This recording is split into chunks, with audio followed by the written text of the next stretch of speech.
Praying Mantis. Darkness, shadowy figure. You may ask who I am, but there is no truth in what I say.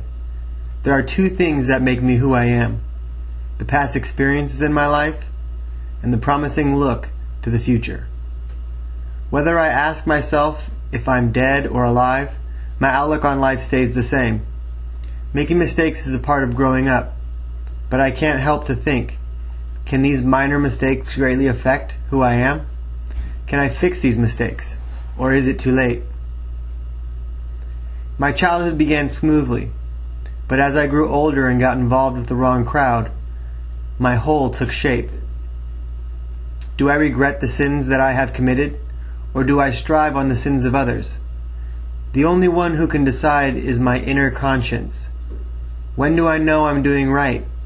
Only time will tell, and for the rest, it's imaginary. The pain will only last for a second. Who I have become is the only thing important to me. Who I was is a thing of the past, a mere metaphor of anybody's mistaken path through life. Though it's wrong, I'm telling you I wouldn't change it for the world. The power is unstoppable. It has become part of me, and who I am decides what I do. My life is defined by what I decide to do. Melissa has a visitor. Her next mission is about to be revealed. The visitations cop leads a mysterious man to the jailhouse phone for a conversation with the imprisoned Melissa. Right this way. Follow me. So you're here to see Melissa Conwell? Yes, just sit at this seat, and she'll be here in a moment. Time goes by as Melissa is released from her holding cell. Okay, Melissa, you got a visitor. Get to the phones. You don't have long, 'cause you got a hearing today. Make it quick. She walks over to the phones with Cop 2, surprised to see the mysterious man. She grabs the phone when the cop leaves. What are you doing here? You're going to blow my chance at getting out of here. Patience, child, patience. I'm not here to get in your way. In fact, I want to see you walk free. I need you out. We need you free. I don't have much time to take this call, so explain to me. What are you talking about? It's in your blood. You can't escape it. You must continue your path into the darkness. Let your will be your light. After the hearing today, board at the depot at downtown, South Huntington Beach, headed to North Huntington Beach, train 955. You will receive further instructions on the train. But, all right, Melissa, time's up. We got to get you ready for your trial. I'll do it, but I can out at any time. You understand me? Understood. Welcome back. We missed you. The masked man met in the hoodlum script, also known as the Jeckle, is about to complete the drug trade. Come on. We don't have all day. You better show up my perfect guinea pig. I wouldn't want this smack magic to go to waste. Sooner or later, the not-so-smart thug, Thug 2, enters the station. After a while, the Jeckle steps out from the shadows. The thugs jump. Oh, there you are. Did I startle you? No, I just gotta chill. Where's the smack? Where's my $50? Here you go. Get it over with.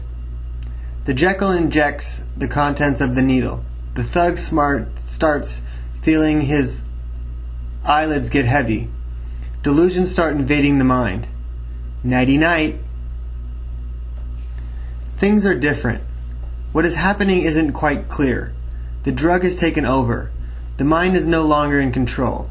Anything can happen, and things quickly turn ugly. Cars are speeding by, as the station is located near a freeway entrance. After a while, the cars no longer seem to be touching the ground. They seem to be hovering. Things are turning odd colors, and the people walking by are turning odd shapes. A pet dog changes shape into a beautiful woman. The thug follows her down the street. She starts crossing the road, which is no longer on the ground. The beautiful woman motions for him to follow. She lays down between two purple blinking streetlights. He lays by her to comfort her, and when he looks around him, two yellow lights race towards him. The woman disappears, and reality takes shape. He's in the middle of the road, about to get hit. Melissa is escorted from the temporary holding cell. "All right, Melissa, no wise moves. It's about time to get your hearing in. This way." Having been read her rights, Melissa behaves in court in an attempt to be set free. It says we have here Miss Melissa Conwell. I haven't seen that name in a while. Have you been staying out of trouble? Your Honor, that's why my client's here today. She claims to have changed her ways. She has, quote, turned in her badge as a ninja assassin for the one known as Dr. Psycho. But it says here, Melissa is serving a 3-year sentence for misconduct. If this is true, she's only served 2.5 of those 3 years. We hope to have granted dismissal of charges for behavior. Objection, Your Honor. Clearly there is no supporting proof. May I present to you the supporting evidence? Her behavior has been recorded since day 1 under her sentence. This paper has been used to log any negative response under lockdown, and you can see red marks drastically regress after the first few months of her sentence. I'll tell you what, I must be in a good mood today, because normally I don't let you off this easily. Your sentence has been dropped, but you must promise me, Melissa, don't fall back into your bad habits. She nods.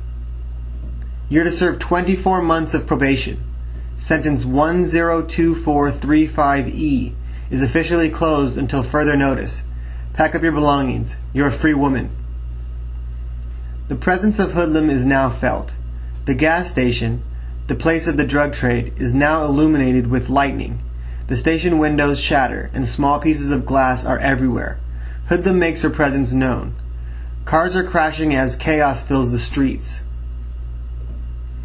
Open your eyes, you fools. Feel the energy released by Dr. Psycho, or pay the consequences. Play with these static balls of energy. They'll keep you busy, and give me just enough time to destroy these old rundown buildings on this street. I think I'll spare the demolition of those restaurants. With that said, destruction starts in the crime-infested city. Things are tossed, as Hoodlum points her fingers, giving off electrical currents. Demolition destroys the nearby buildings, not even leaving the skeletal framework. Sparing few buildings, she knocks them down as if they were building blocks. South Huntington Beach will pay for the unfair death of my parents and the monster created inside me. Forever shall the name of Jennifer be destroyed, for the strength of Dr. Psycho's army is constantly multiplying. I will destroy your life like he destroyed mine.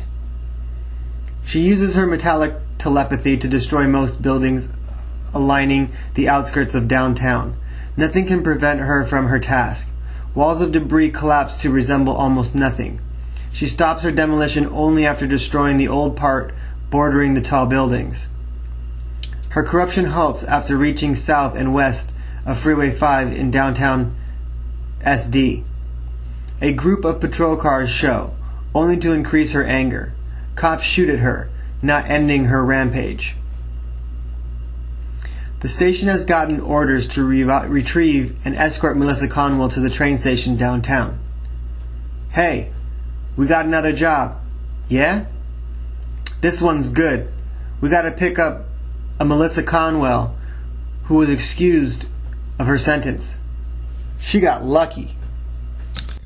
There's more. We gotta take her to the Santa Fe depot. Shouldn't she have some kind of belongings to leave the area? That's why they call it a job. We have to put a few things together, I guess. I'll make sure it comes back in our paycheck. A bum walks down the altered sidewalk, pushing a shopping cart. Graffiti is on walls, and the shopping cart wheels squeak. Out of the shadows appears the burglar masked drug dealer. Ha ha! The mixture worked. Now it can make me more powerful. I need to use just one more sorry soul, and it's foolproof. The boss would reward me for this. Give me the purse, lady. The mugger snatches the lady's purse and pursues a clean getaway. How little does he know? His plans are to be diverted. The Jeckle gets what he wants, how he wants, when he wants. A gunshot is heard. The Jeckle points a gun at the mugger. In response, the mugger drops the purse. The Jeckle grabs the man before he has a chance to escape. He grabs his arm around his victim, putting a cloth on his nose and mouth, making the mugger defenseless. When the man wakes up, he finds himself tied in a chair. You're awake. No need to run from me. I have something to offer you. For free. Just don't tell your friends about me. The man eagerly awaits his shot. The Jeckle comes forward to inject a mixture he calls smack magic. The scene changes to a dream which will end in a nightmare. The mugger envisions himself in a room of women. Everyone is interested in him. One waves hello, while the other motions for him to come to her. When he does, she turns her head. When turning back, her face has grown older. He continues forward. Others get in the way. Things appear to catch on fire. An old groom stands by the aging lady's side. The wedded couple continue rapidly aging. Fire engulfs the other woman. Their burnt figures continue to dance, while age claims the newlywed's life. Flames grab the mugger, forcing him to an open door. The burnt woman pushes him off the edge of the building. The cops arrive to pick up Melissa. Is your name Melissa? Yes. You're free to go. My partner and I have got you a few things. He hands her some clothes. Thanks. We got orders to escort you down to the train station. Yeah? Here's your ticket. Won't I need? I assure you, you'll be taken care of after the train ride. She glances at the ticket, which is printed for Pacific Surf Line 955, northbound to North Huntington Beach. The destroyed old structures lining the street is now replaced with new buildings. The fast food stores are still there, but something else has arisen. The street is now aligned with new multi-level hotels. One is set aside and paid for by the homeless who assist with community service. Doing some busy work. I'm so glad I quit my other job last night. Oh, really? Where'd you work? I had a job next door. Doing what? I was in charge of sales work at the other hotel. Turns out this place has better benefits. Sounds like a pretty good reason to switch. I also feel like my work here is more appreciated. I bet it is. You don't get many chances to actually see how your work pays off. He wipes the window. Outside in the night sky, we see something. A hovering light. Or is it a hovering body, engulfed in flames? The beautiful ninja assassin covered in dark attire is present, but not known of yet. Her arms spread outward, giving off electricity. She then flies away. You okay? Yeah, did you see that? I thought I saw something. You're probably just imagining things. It happens. 2 policemen do their job and transport Melissa to the train station. How little do they know that this is a recipe for disaster. You know, Melissa, I hardly even know you, and I'm already getting attached to you. What are you going to do once you get to North Huntington Beach?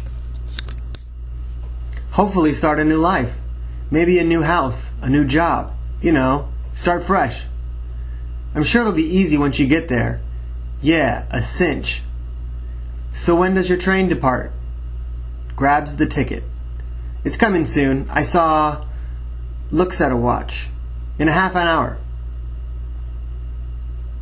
Luckily, there's some magazines over here. Want one?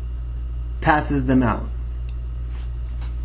New 30-story buildings reach high in the sky, sharing the blocks between the trolley and Interstate 5 with new housing projects and condos. South Huntington Beach has rebuilt what Hoodlum destroyed. A family is getting ready for bed. Mama, I don't want to go to bed. Come on. Daddy just had to work late. He'll be here when you wake up. But I miss him. I want to wait for him. I know a smart boy who has school tomorrow morning. Aw, Mom. If you hurry, I'll read you your favorite story. Yeah, Hot Wheels. The front door opens. I'm home. Daddy runs to the front door. Picks him up. How you doing, champ? The family doesn't notice, but something is happening outside. The window in the night sky. The same beautiful assassin engulfed with flames is fighting someone. Her voltage she attracts is aimed at a muscular man in a metallic green suit designed for combat. Nothing seems to harm him. Not electricity. Nothing. A train pulls up, marked 9:55. Your ride's here. Melissa gets up with the police and checks her ticket. Well, I guess this is it. We'll get you aboard and we'll be on our way. They go outside to board. Best of luck in the start of your new life. She gets on the train and finds a seat. The train starts going northbound after the luggage inspections are complete. She goes to the third train to get a drink. When she returns to her seat, a man dressed in black walks through the car, directly toward her. He says nothing, but hands her a package. In that package is her instructions from the boss, Dr. Psycho. She rips open the letter, and she feels her life returning to crime as she reads. Miss Conwell, welcome back. I know you were excused from your sentence due to good behavior, but I'm dreadfully sorry to inform you. Once you work for me, there's no escape. Try and be killed. Car 7 is filled with explosives. Your job is, once at the station in North Huntington Beach, press the button on this package. Your assassin outfit is in the bathroom. The shot pans from the fountain to the tile benches. The two police officers exchange their feelings about the freed prisoner. I wonder if that was the right thing to do. Sure it was. You did your job. I mean, what if she hasn't lost her ways? What if we're being blinded by her good behavior? There's no way of telling. Sure there is. Just like you said, there's no way of telling. She claims to be a changed woman. It's up to you whether or not you want to believe her. I guess you're right. I'm going to have to believe they made the right decision. Bird's eye view shot. This is my story. It's who I am and who I'll always be. Sometimes the truth hurts, but who says you have to believe it? You need to know something about your past, why I chose to be who I am, or was it fate? This story is about the present. We have to deal with what is happening today. If we wait until our leaders take charge of the situation, most likely it will be too late. The future is extremely important. I will tell you what will happen if nothing is changed. What, you ask? Look around you. It's everywhere. Do you want to see a good example? Or face ruthless criminals like me? At another angle. It all started when I was young. When I was a lost soul wandering the streets. It all started when I chose to hang out with the wrong crowd. Being unsure whether or not an acquaintance was a friend or foe was something I'll never forget. Always feeling someone is there watching you, watching your every move. But when you turn around, nothing. Only yourself caught up in your own misery.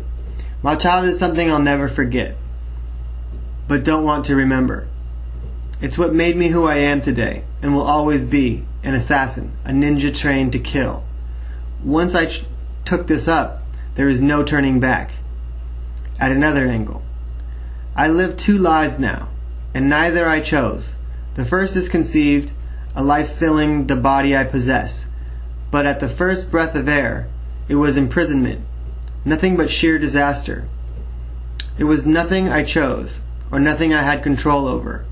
The second is a life I feel I have some control over. It's a dark life I did not choose. Some say I'm a leader, but I'm not. I'm a follower. I do everything I'm told to do with fear in the eye. No feelings. What are feelings? An emotion that gets in the way. Whatever it is, it's nothing I depend on. It's worthless. That's what makes me important. Closing in on a figure on a roof. The future destiny, it's you have control over, but choose to ignore.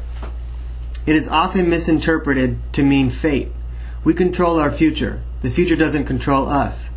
My boss, the boss of the underground, has only just begun to set our sight on targets, on democracy, on liberty. The question is this our fate, or is this destiny? Fate can be forgotten, and destiny can lead to a legacy. Close-up of Praying Mantis. This is my story. It's not a prophecy, it's reality. It all started in grade school. A private school education gone wrong. The way I was raised was nothing to regret. In fact, I admire the risks that were taken. These years of my life molded who I am, or maybe the first part of who I am, a worshiper.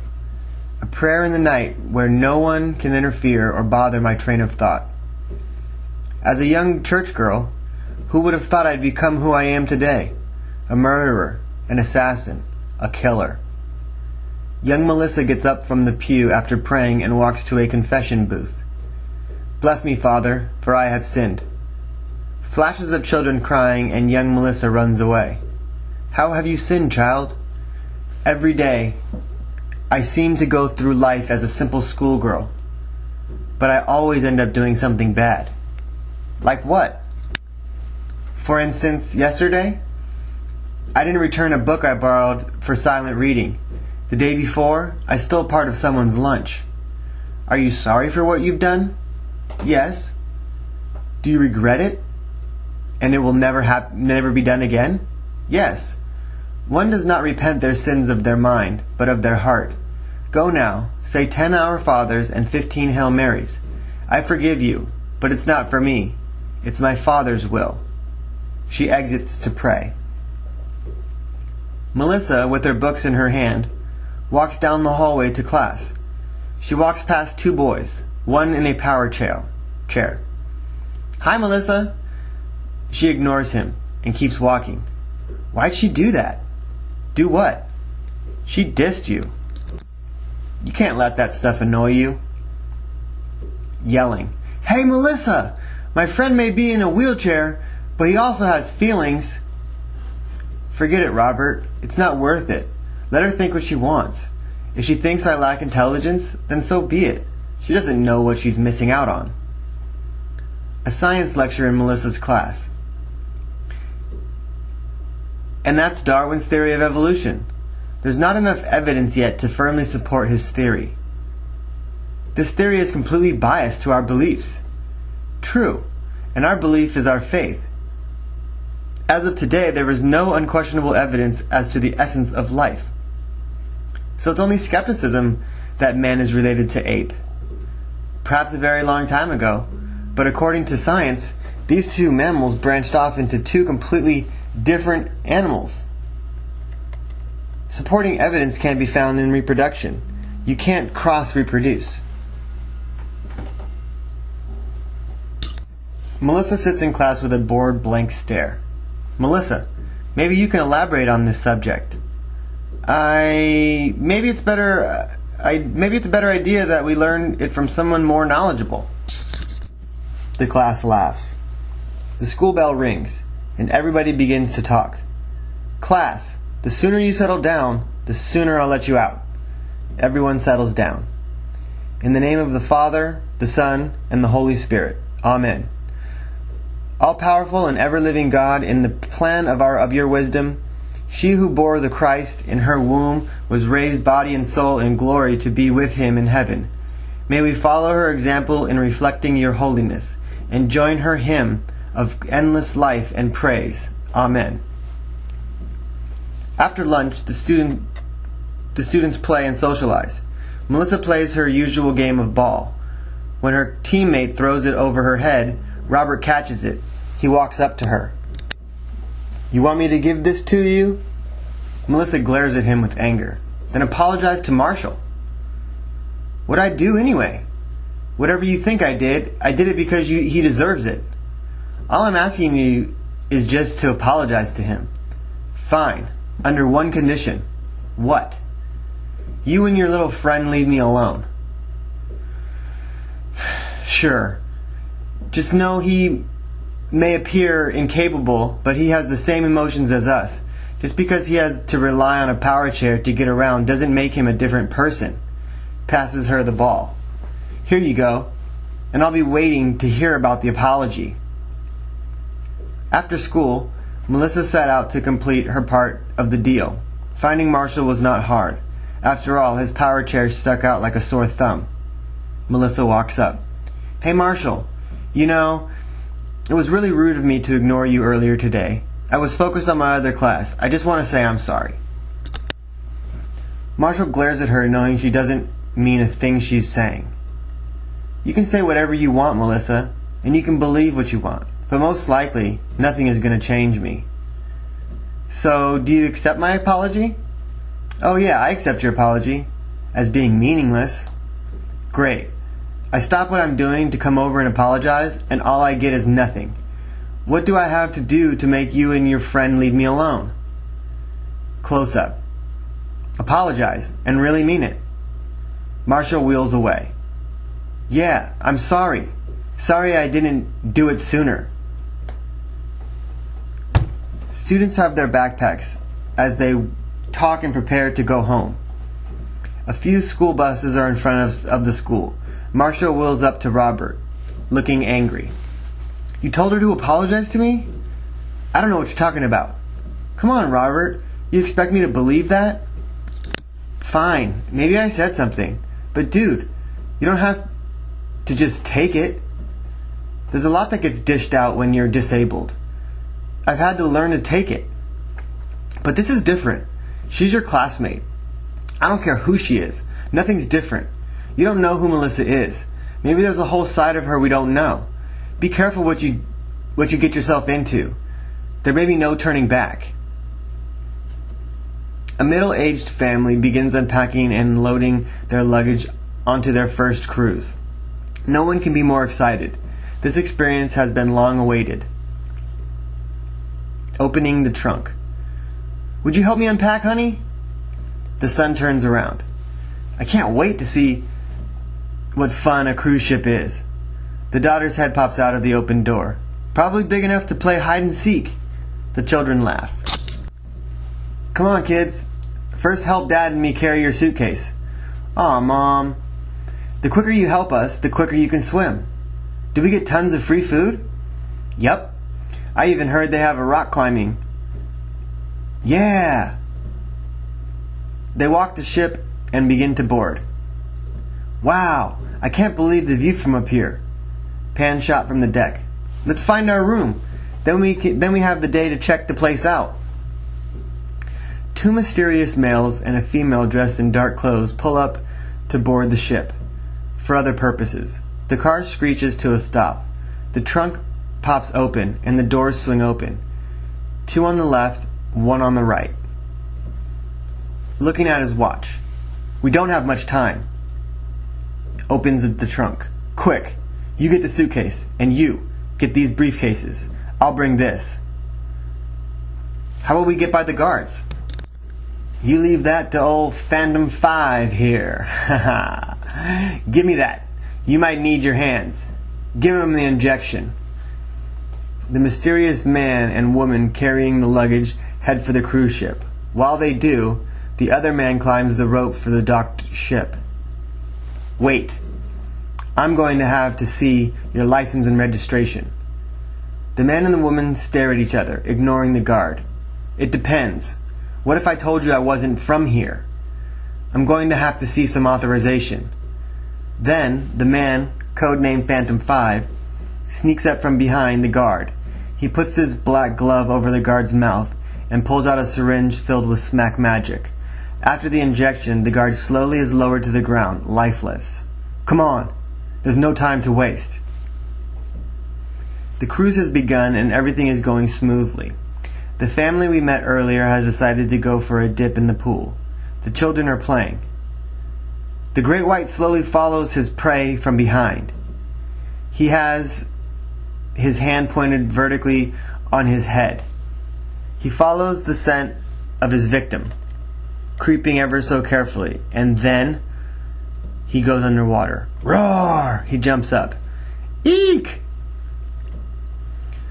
Behave, guys. You don't want me to have to get out of the pool.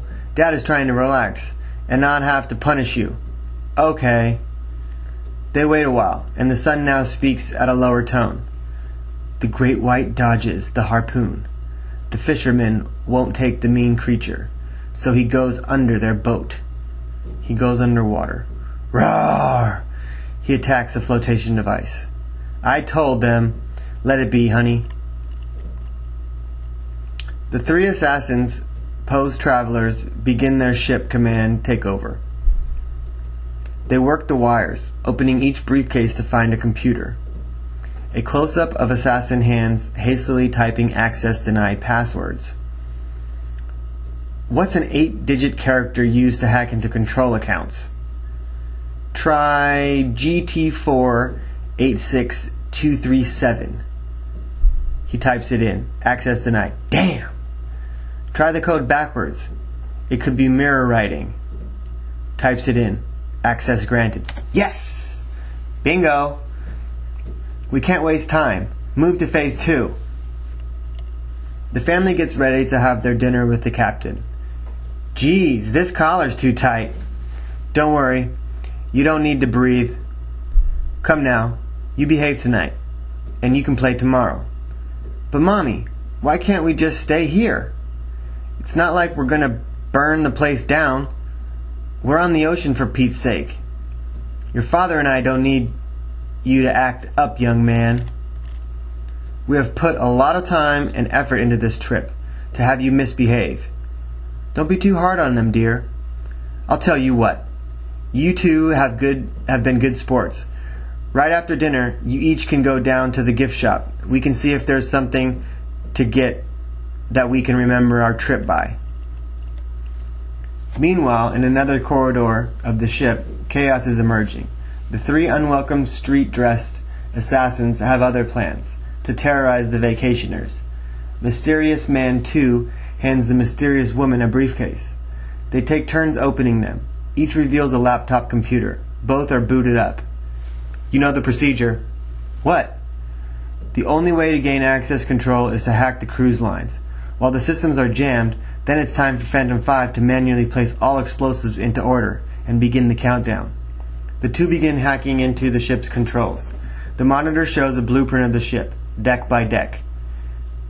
Input new access codes, 532S1786, now. The screen zooms into a detailed floor plan of each deck. Each computer displays an image, room by room, giving proper access to the assassins. Once it's done, granting approval. Pointing at the blueprint. Phantom 5, your mission is place the suitcases here and here. Do it by any means necessary. Phantom 5 nods and grabs the suitcases. He quickly exits the room, looking in the dark and trying to stay in the shadows. On the way to room 1, a crew member sees him. Hey, aren't you...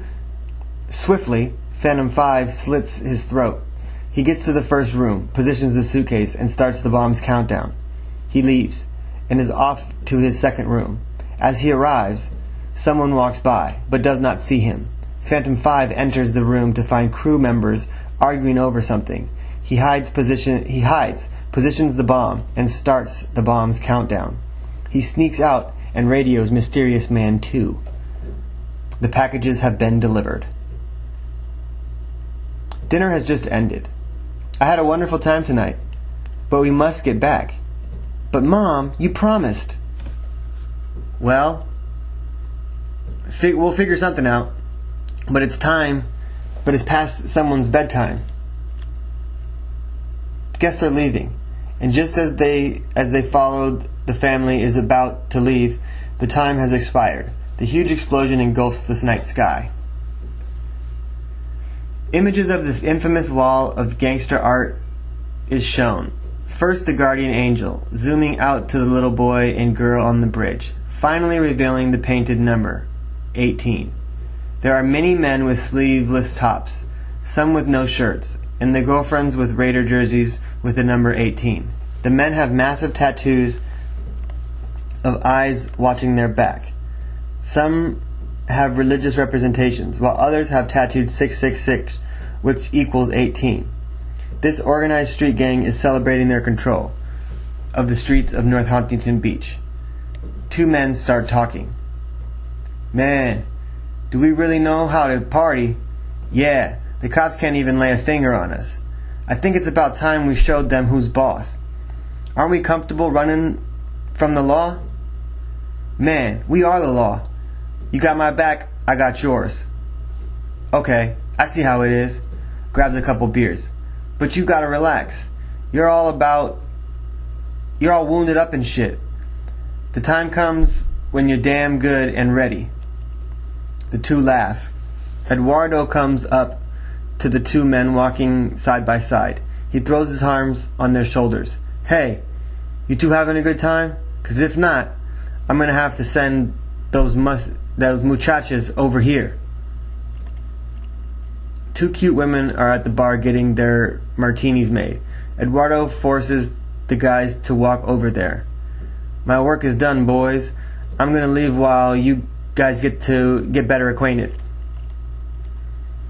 Jose and Alberto meet two gangster gals they have never seen until today. They become more interested when they find out their names. Hi, I'm Alberto, and this is mi amigo Jose. Perhaps we could buy you a drink. Thanks, but we just got our own drinks. Oh, it looks like we got here too late, miss. Maria, and is my girlfriend, Yasmin. To Yasmin. Such a beautiful name for a beautiful woman. She smiles. Thank you. I like it too. They talk and laugh for hours at the bar, drinking, dancing, and getting a little too close. What do we say we blow this joint and go home? We'll walk you there. They start walking and talking like they had known each other for years. Jose, arm around Yasmin. Alberto, arm around Maria. They get to Yasmin's house first. To Jose. Maybe now you can relax. Yeah, I need it. She smiles. They go up to the door. She unlocks it, opens the door, and then passionately lips lock. Jose then carries her up to the bedroom. Alberto and Maria walk to her place. Well, I guess we'll leave those two alone, huh? She giggles. You got anything going on tomorrow? Unfortunately, I do. I have a family to support, so I work. Where? This department store. It doesn't make good money, but it's enough to put a meal on the table. I'm hoping this street gang will at least give me a steady income. It can't be that bad. I mean, I ain't got no family to support, but these are mi hermanos. They got my back. If it wasn't for 18th Street, I'd be dead. Well, this is my house. I'd ask you in, but you know. Alberto nods. Thanks for understanding. I had a wonderful night. Maybe we can do this again soon. I'd like to. She reaches into her purse. My number's on this card. Call me. Good night. The two kiss, and Maria walks to the front door to unlock it. She goes inside and turns to look at Alberto. She waves good night and shuts the door. Alberto starts walking to his apartment with a grin on his face when a police car drives by down the street with a searchlight. A little later, the same police car drives up the street, focusing the searchlight on Alberto. Alberto pulls out his handgun and shoots 2 shots at the car. Close-up of the radios. Request for backup. Location, 34th and Vine. Expected gang member on foot. Calling all units. Expected misdemeanor at location. 34th and Vine. Hot pursuit on foot. Suspect is armed. Latino. Mid-30s. All units. Repeat. All units. Sirens start blaring while lights are flashing. Alberto starts running, looking for a detour, but none in sight. Then on-site cop fires a round at him. The cop reloads and gets out of his car. A chase is now underway. The exchange of gunshots fired wakes the quiet neighborhood. The two start jumping fences. Other units arrive at the scene, men jumping out of their car, taking off on foot, hoping to catch the expected gang member. Shot caller A is holding a meeting. He stands closely guarded by two other men heavily armed. Ladies, gentlemen, we all know why we're here tonight. This marks a celebration. No rival gang can say that they have gained control of the streets of North Huntington Beach. Not since I've been here. Has anyone had the balls to talk back? And you know what I do to those who do talk back. I'll give them a green light. A little piece of advice. Do what I say. He pulls out a gun and randomly points it at the crowd and fires. A man falls dead. The crowd panics. Or you'll end up like this. He's the one who put 18th Street on the map. Yeah. Shot caller A raises his arms in gratitude, also to calm the crowd down. Tonight, we make our voices heard. We spread our poison, the only poison satisfying our soul. This party has ended. Go now. Spread the poison. Hand it off to future generations, to the young, to the old, to anyone who will listen. Chanting, 18th Street, 18th Street, 18th Street, 18th Street. The crowd thins out, and the search for new members is underway. Members are in the alley using spray paint for graffiti. They spray the number 18. From another location, other gang members are looting a convenience store. One member poses as a customer and climbs over the counter. Later, the wrestling clerk and gang member are joined by a member with a bat. He starts clubbing the back of the clerk. Open it up! Open it up or we'll kill you! The clerk obeys and opens the register. The two gang members start stuffing their pants with every dollar they can find. The clever clerk uses this time to grasp the unmanned bat. He raises the bat behind the robbers in hopes to end the robbery. He screams to express his anger. Ah! Lowers the bat. One of the robbers hears this and turns around, holding a gun. He shoots the clerk. The clerk stops, motionless, looks at his wound, and collapses. The robbers hop back over the counter and leave the store. The world's in complete chaos. Unjust happenings fill the streets, and even I am to blame for my contribution to this behavior. External chaos, and only one has taken up the call to new order, one who obliges the fear of death, for his past experiences only feed his purpose. North Huntington Beach is viewed from a bird's eye view, and the night sky is filled with clouds. The shot focuses on a rooftop and slowly draws in. We prey upon the weak, the incapable, or those with no self-esteem. But the one who tests our determination, the one who proves his capabilities, is the only one now with the power to bring our game to an end. Fearsome Flyer can be seen atop the high-rise, cleaning his sword of the blood of evil, blackened by the poison of sin. It's now up to us. Do we have the power to overcome? That question cannot be answered yet, but one thing's for sure. We will fight.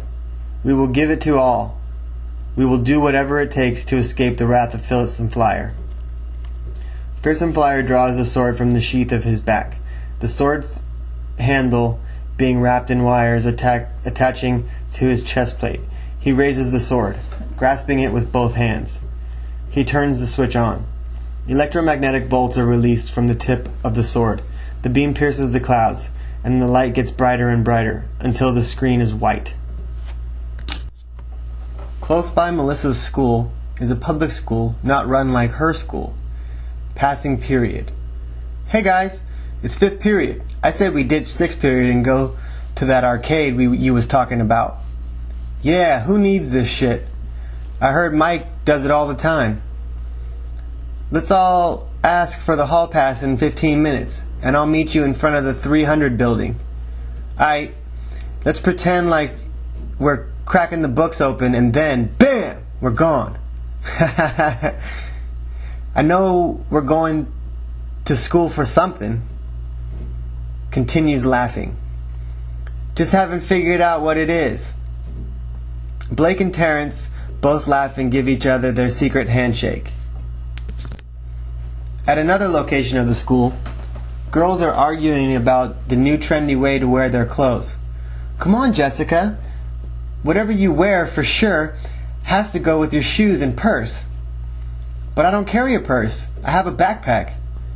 You have to get with it, girl. Don't you ever worry if your makeup smears? I do my makeup in the bathroom, like many of us girls do. What good is a matching purse if I'm at school and need to carry my books? Whatever, girlfriend.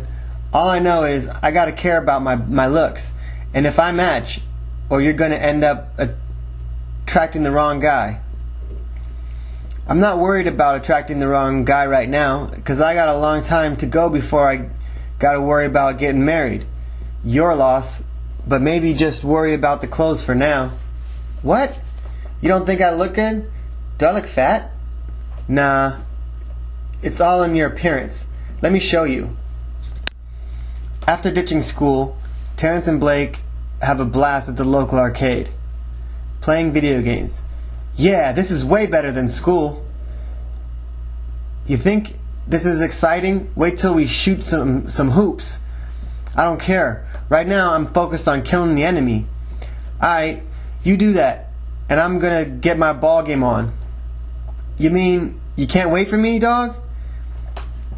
No can do. The basketball bug is biting me. Hey guys, I was getting worried you wasn't gonna make it. Me and the boys want to get to know ya. Hey Armin, these the guys you was talking about. Yeah, you got a problem with that, man? Tyrone clenches his fist. To Tyrone. Wait, it's not worth breaking the deal. Michelle and Jessica are putting makeup on during the class period.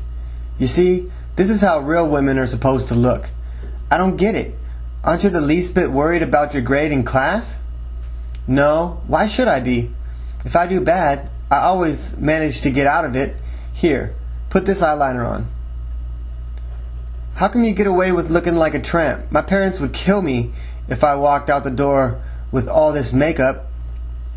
You gotta learn the secrets about being a girl. If you want to look like a woman with class, then girl, you came to the right place. Put this lip gloss on. You know, I do look better with a little makeup. You haven't even scratched the surface. What you need is to add some blush to highlight those cheekbones. Maybe add some mascara. Here, put some on. Jessica begins applying all sorts of makeup. The 4 boys, Armin, Tyrone, Terrence, and Blake, leave the arcade so they would not be distracted. You got what it takes to be one of us, right? Oh yeah, me and my friend, we's cool. We's down with the hood. Let your friend speak for himself. The hood is where we belong, where I was born and raised. You know, this is serious business. Yeah. We don't let you down. How do I know you's telling me the truth? I guess you're gonna have to trust us. Alright. I see how it is. Meet us tomorrow, same time, same place, and you'll get the first assignment. What if we're late? There won't be a what if. In the afternoon commute from work, the trolley picks up many pedestrians from the streets of downtown, South Huntington Beach. How little do the people know that danger is underway. Positioning 20 feet directly above, 2 gloved arms give off electricity, which burn a hole on top of the trolley. Descending from the height is Dr. Psycho. His coat waves in the air. After his fall, descends his two thugs, each wearing the special jacket capable of giving off volts of electricity. Once they land, such an excellent trap to lure the flyer. Gentlemen, begin. With the command, both thugs raise the voltage level. Volts of electricity are everywhere, forcing people to take cover. At different areas, people are running and screaming. Dr. Psycho reveals his mechanical torture device. The blade at the end starts spinning so fast that it resembles a disc attached to a metal vertebrae like whip. The spinning blade being thrown around shatters glass windows, throwing pieces of glass in all directions. Fearsome Flyer already senses this danger and is already nearby. Before Dr. Psycho and the thugs suspect it, Fearsome Flyer descends from the hole in the roof. He draws both swords, waving them in all directions, hoping the reflected light would blind one of his enemies. A thug is temporarily blinded, so Fearsome Flyer takes his chance and holds the defenseless man hostage.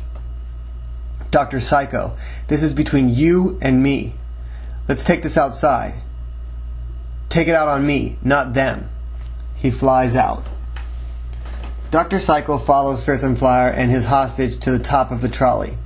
The thug on the roof is rubbing his eyes to see again. Dr. Psycho starts using his whip. The chain-like mechanism twists and circles around his body, and the jaws of the circular chainsaw being thrown about is anxiously awaiting to sink its teeth into the flesh from Fearsome Flyer. The thug regains his vision, and as Fearsome Flyer is preoccupied taming the monster's fierce jaws, he raises the voltage of the jacket. "Eat this!" and shoots beams of electricity at Fearsome Flyer. After the first couple shots, Fearsome Flyer turns his head and glares. The next couple shots from the thug bounce off of one of Fearsome Flyer's swords. Swiftly turning his head, he defends Dr. Psycho again. The madman's whip wraps around Fearsome Flyer's sword. Dr. Psycho looks at him and says these words, "Fool, diversions cannot defeat determination." Fearsome Flyer uses all his might, and with both arms he raises and brings the intertwined sword up and over his body. Dr. Psycho, still gripping the whip, is thrown over Fearsome Flyer and knocks both him and the thug back into the damaged trolley car. Fearsome Flyer leaps back to the torn open trolley's ceiling, gripping the edge and somersaulting back in. Dr. Psycho and the thug are still on the ground motionless. Fearsome Flyer steps 1 foot forward, holding a female rider hostage with a gun. "Don't move!" He moves forward. "I mean it, Flyer. One more and she gets it." He stops, analyzes the situation, and Dr. Psycho's blade thrower's engine fills the air. Just in time, Fearsome Flyer turns to find the twisting blades descending in his direction. His sword blocks the terrorist's whip. Dr. Psycho, back to his feet, and his whip have been successfully dodged by Fearsome Flyer. But the armed thug is not so lucky. Being distracted by a rowdy passenger, he waves his gun in the other direction and frees the girl. When he does, Fearsome Flyer pushes the girl out of the way. As he does, Dr. Psycho's blade throwing whip slashes the cheekbone of the distracted thug. The other thug knows he has to do something, so he starts shooting bolts of electricity from the wires at the tips of his fingers in one direction, the other side of the trolley car. This tears a hole connecting the back car to the middle. One thug grabs his bloody cheek and runs for the opening. Dr. Psycho, the other thug, and Fearsome Flyer join in. Now in the middle car, terror is still at large. The passengers are intruded first by electrical volts bouncing off different areas of the car. The light show is greeted by the iconic sound of Dr. Psycho's punishing machine. The circling blades are revealed. Women are now scared, holding tight to the nearest person. Dr. Psycho and the thugs are closely followed by the unwelcome guest, Fearsome Flyer. His sword pierces the air as he draws near. He lands by letting his feet spring off the wall opposite him. The armed thug fires a round at their enemy, and the bullets are stopped by several chops in the air. A man sneaks up behind Fearsome Flyer and uses his briefcase to hit him. He turns. "I'm on your side." He looks up to see the blade of Dr. Psycho's mutilating machine falling towards him. He pushes the man away and defends himself with his sword. The thugs are ready to use everything they have, but all they have is no match for Fearsome Flyer. They turn the dials up on their voltage-prone jackets. The beams intersect each other, and Fearsome Flyer refuses to rest. His sword's drawn. Fearsome Flyer is attacked from behind as well, and nobody can defeat such a powerful dark warrior. As he spins his body, both swords pointed in each direction. The thugs waste no time, look at each other, and begin focusing their electrical energy on the next wall between cars. After some voltage slashing, a new hole is ripped apart. The thugs and Dr. Psycho get chased by Fearsome Flyer to the opening.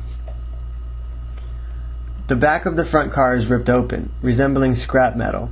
Dr. Psycho drags one thug who is hurt.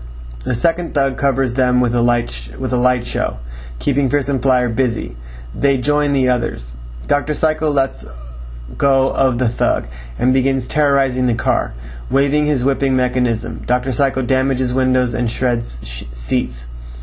The driver's door quickly opens, thinking this is something the driver can take care of, but little does he know what he's dealing with Dr. Psycho.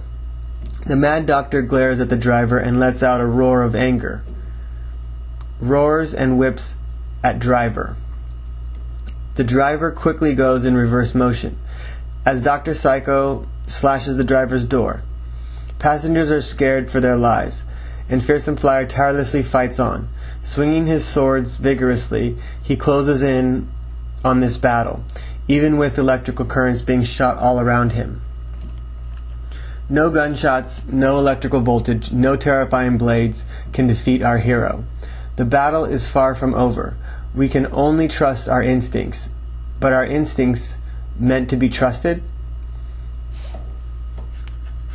A band of amigos from the street gang, Lil Psychos, is having a conversation in the alley. "You know they can't mess with us, Holmes. We're unstoppable. We're locos, man." Everyone laughs, and Juan motions for them to stop laughing. "If you mess with one of us, you mess with all of us. And if we don't like it, you die." "Don't be dissing me, fool." "Come on, who's dissing you?" "Are you guys listening to anything I'm saying?" "Of course we hear you. You're right here. You're my brother. I'm your brother. You're mi amigo. I'm your amigo. What's your point?" "My point is..." "Listen up. Here it comes. My point is, we're in this together. No matter if you like it, it's reality. We've got cops on our tail, and I don't like cops. In fact, I think the world is better without cops. It's up to us to take on this burden, and I'm confident that we will see their blood and can dominate North Huntington Beach." With guns in their hands and tattoos in many areas, Lil Psychos pledges an oath to defeat 18th Street. A heavily drugged gang of smugglers celebrate by smoking dope. One man in an undershirt is getting wired. Another man in an FBI shirt and hat is busy taping the wires to the other agent's skin. "Almost done yet? Wait a sec. I'm doing the finishing touches, and you, my good friend, are done." "I thought you'd never be done. You know the big bus tomorrow." "Of course I know. I'm the one tracking down these maniacs." "These maniacs?" Putting a dark shirt and beanie. "These maniacs should have been locked away behind bars a long time ago." "Okay. We've been through this, man. If your cover is blown, I'll be listening in. I'll hear your every move. If you need any help, help is on the way." hands him a gun. "What's this for?" "You can't be too careful these days. The worst thing you need to be doing is look the wrong place at the wrong time." "Then I should go. I've got some business to attend to." The three gangsters from Little Psychos practiced their breaking into a trader's rundown apartment. They entered the picked old rust door into the living room. All three are carrying weapons. One gang member starts sifting through drawers of the kitchen. Another is going through stacked magazines, knocking off remote controls. The third creeps down the hallway, taking guard as he passes the bathroom. The bedroom door is shut, though some noise is heard coming from inside. The nearby gangster motions for the other two to join in. As the other two leave what they're doing to join, Juan kicks open the door. He opens the door to a man and a woman having sex, pointing his gun at the guy. "Where's my money, man?" The guy gets off the woman. "I don't have it." The other two gang members join Juan, and the woman is flipping out. "Don't diss me, man. I've waited long enough for my money." Reaches for the keys on the light stand. "Here's my car. Take it." "I said don't diss me." 3. "I don't have it." 2. Begging for his life. "Please, I don't have it." 1. Crying. "Please." Juan pulls the trigger. Manuel collapses, lifeless, his wound bleeding on the sheets. The naked woman, covered with a sheet, lets out a frightened scream. A majority of the gang Little Psychos is gathering for a meeting called by the shot caller. An unmarked van pulls up. An undercover FBI agent moves in as if he was a gang member. "Hey, what's up, Holmes? What's happening?" They greet and shake hands into a one-armed hug. "My little girl just took her first steps today. Her mom called me." "Really? How many kids you got anyway?" "Oh, 7, between mothers. One has 3 and the other has 4. The undercover FBI agent walks by. Luis stares at him. "You know him?" "No, but he looks familiar. I think I've seen him before. Just don't know where."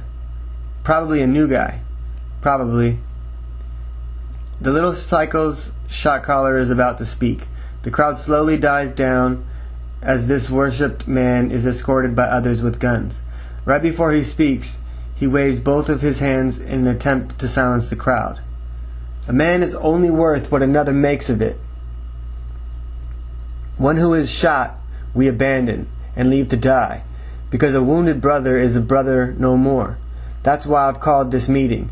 We must trust no one. If I find any one of you trying to slow me down, I can't waste my time getting caught. No one is trustworthy. Not even I am trustworthy." "That's it." "That's what?" "I know where I saw that guy. He's a cop." Interrupting the shot caller. "A cop, Peoples?" The crowd starts talking amongst themselves. "I've been recognized. I need backup." He starts running back to the van. Not far behind are a few gang members.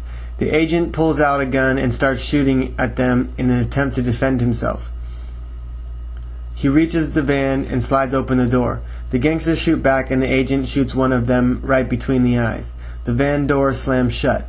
"Move, move, move, move!" The other agents slam on the gas and they race away. Other police cars start showing up. The sirens blaring turns the new order into complete chaos. Nearby Melissa's school is a playground with swings and slides. Children are always playing there. Behind the swing set is a well that after school, Robert sits on to appear eye level with his friend in the power chair. Lincoln High is close too, and in the halls, Tyrone watches from afar. "Another day of school is over. You got plans for the weekend?" "Nah, I just have homework to do. How about you?" "Well, homework obviously, but if I have time, the South Huntington Beach Mall is opening a new movie theater tonight. I guess tonight you get in for free." Wow, I want to go. Do you have time? I can make time. But what about the test next week? I know the material pretty well. Okay, a couple of my buddies and I want to leave at 7. If you want to come too, I guess we can stop by your house on the way. Cool. Hey, you want to get something to eat with us? I'd say sure if it was just you, but I'm a little self-conscious about eating. I'm not the best eater. I understand, but just know, we're all not perfect eaters. Thanks, man. Tyron nods and walks away. More students are getting out, but as Tyron walks in the hallway, he looks across the way at a private school, noticing a few girls. Hey, are you going to the opening of the new mall tonight? Yeah, the buzz is all over South Huntington Beach. I wish I could, but I really should start studying for this next week. Come on, it'll be great. Michelle and Jessica are going to meet us there. Sounds great. You and the girls are going to have a great time. Come on, Melissa. It won't be the same without you. I'd really like to go, Katie, but I really need to improve my grade in that class. I'll make it up to you. Okay, but you're really missing out. I really wish you'd join us. Next time, girls. Tyron sees this, turns, and walks away. His shoulder bumps into a kid. He doesn't care, just keeps walking. Tyron sees one of his friends in the halls, and they do their secret handshake. Tyron talks to his friend for a little. Hey, Mike. What's up, man? I haven't seen you for a while. Where you been hiding? I've been here, man. Been busy with school, I guess. Aw, man. You know we don't need school. Am I gonna have to call you a bookworm now? Ha! What you been up to? Just working on a class preparation for biology. That ain't fun. Yeah, but if I don't pass that class, my parents will kill me. Hey, have you seen Armin lately? Yeah, I saw him before last period started. He just said he was going to the arcade. Later, man. I gotta talk with Armin. Later. The two go their separate ways, and more kids walk the hallways. Tyron starts heading off school grounds when he runs into the new brothers. Hey, what's up, Tyron? Back off. Terrence and me, my brother, we was trying to be friendly. I'm not in the mood to be friendly. You know what's your problem? You think we better than yous. That's what's your problem. Tyron advances with a fist. Hey, enough, guys. We ain't supposed to be fighting. We's brothers, for God's sake. You know, you're right. You ain't worth it anyways. So, man, where you off to? The arcade. Gotta find Armin. Gotta tell him something. So they part, and the search for Armin is on. When Tyron enters the gang of teenagers hangout, he easily spots Armin. The slightly chunky bully walks over to Armin with a cool fashion. Hey, what's up? Hey, what's up, man? I was wondering where you went.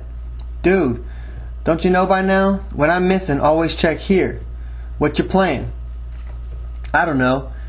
This dude is all mad and shit, and takes it out on everyone. It's cool. So why are you trying to find me?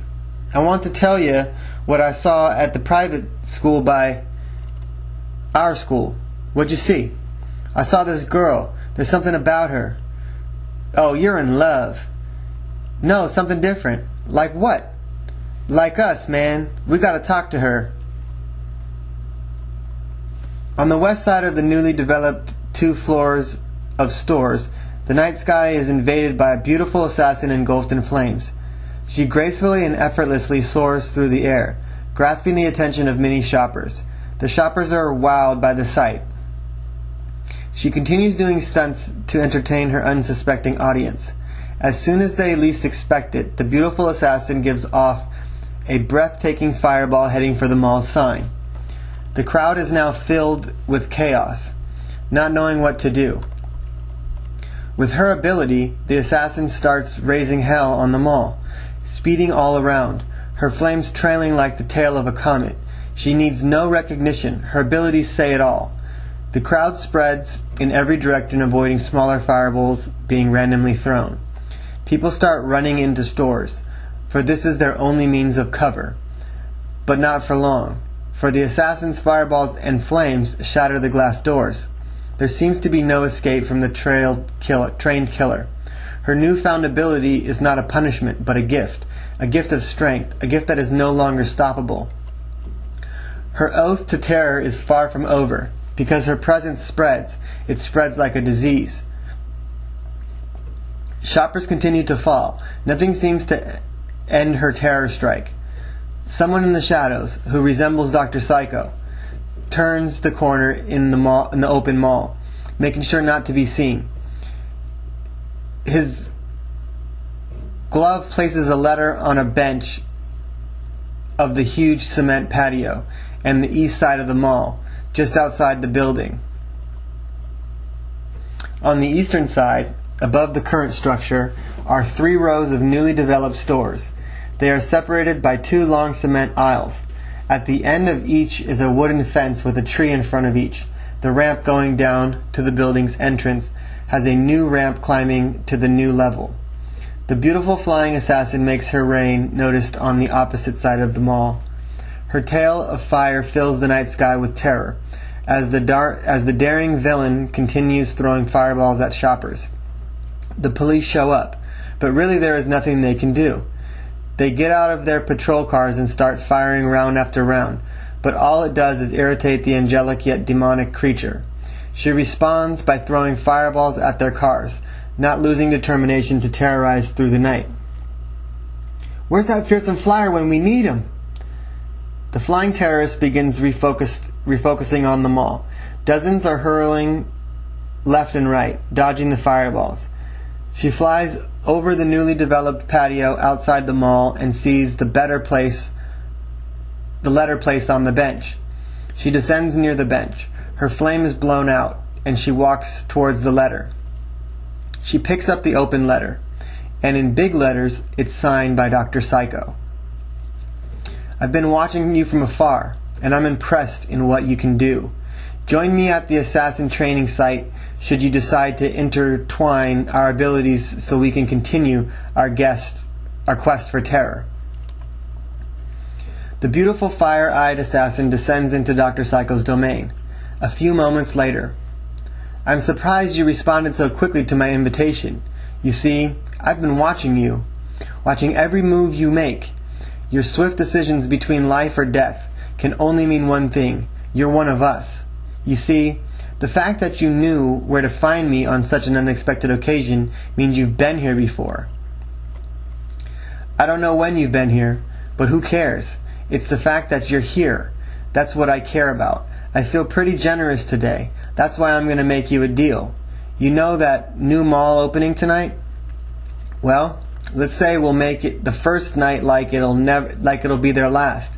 My assassins are placing explosives in the ceiling, and I'm hoping to depend on you to light the torch."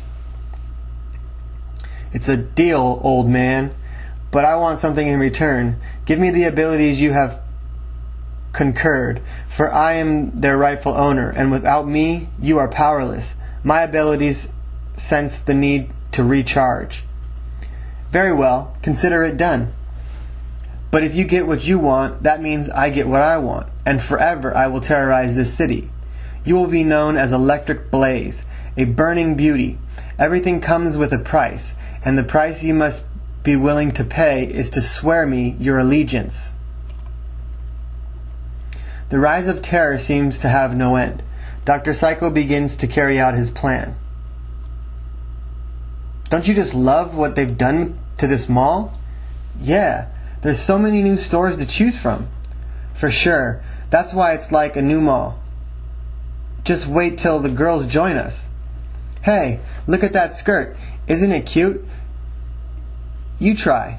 What do you like?" This one." "Ew, gross. Where has your taste gone? Try something more like this. Here, try it on." Jessica goes to the fitting room, and the scene switches. Masked assassins are in the roofing, busy setting up explosives. Give me the gunpowder. Surround this stick generously, like this. We have no time to fool around. Quick!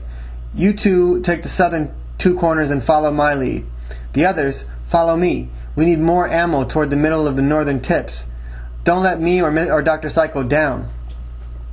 The ninja assassin squad carries out the mission. Michelle and Jessica are joined by Katie and Becky at the mall. Like your average California girls, they pick over tons of skimpy skirts, cute blouses, and pretty sets of clothes. Look! This'll go with my blue skirt. Aw, how cute. Won't I look good with this and my black high heels? Wow, these are gorgeous. Look! You're right. These are kinda cute. Maybe I'll get one. This goes on for a while until the glass window in the ceiling shatters. Moments of bewilderment float by while nothing happens. Then, from the window, a bolt of electricity flows in many directions. Then, silence is followed by more lightning. The amazed crowd not knowing what to do. Some silence goes by, and suddenly a bolt of electricity is rapidly followed by a blazing fireball. The crowd screams and starts running in all directions. In flies the flaming beauty, with burning eyes and a tail of fire. The show ends now, South Huntington Beach, a show with no beginning. I wish it didn't have to be this way, but one stands in my way. With her electrical abilities given by Dr. Psycho, she disables the lights. The only thing able to be seen is her. Electrical voltage surrounds her body. With her ability to throw flames, she keeps her promise to the deranged doctor, and her flame is thrown at a ceiling light, triggering the end of the mall. A huge rooftop explosion is shot from a bird's eye view. The gangsters' relationship in 18th Street are further portrayed. So that was it. It all happened so quick. We was, me and David. We wanted my license. He wanted my license. He didn't believe my age. He's like, hey man, let me see some ID. Dude, it's me. We went to high school together. We even had a few classes together. What, you don't know me, man? Are you dissing me, man? Well, I don't remember you. You must have a serious problem. We were practically like brothers. Hermanos. And then he's all, sir, I'm going to have to ask you to leave. I'm like, this ain't cool. I thought since we was like brothers, you'd at least let me and my friends drink. But you know what? I'm gone, and I'm taking me amigos with me. So did you know him? Nah, just a publicity stunt. I'm like, you're not like the rest. Really? Ugh. You're not just saying that, 'cause man, of your dreams swept off your feet last night. I'm sure that's a pretty big reason why, but there's something else. You're special. You're special too. They kiss and the scene ends. The 18th Street gang is at it again. A shiny new pimped up Mercedes-Benz enters the lot. Alright, Moises. Yeah, we got the dough. Sure, me and mi amigos will get it to you tonight. Alright boys, listen up. Change the plans. We going in, we getting the cash, and we leaving. By all means necessary, capiche? Sure, yeah. Get your gloves, your shades, and most importantly, your weapons. We don't need no cop getting in our way. Get out of the car, now. They carry out the task. Being heavily armed, the odds are in their favor. They take hostages, and Eduardo points a gun at the clerk. I'm putting in an order for 200 G's. Every minute you fail to get me the money, a hostage gets shot at random. And don't call the cops. We're going nowhere. If you do, we're ready. They flash their weapons. The cashiers work on getting the money, and the clock on the wall reaches a minute. Eduardo nods, and the gangster shoots his hostage.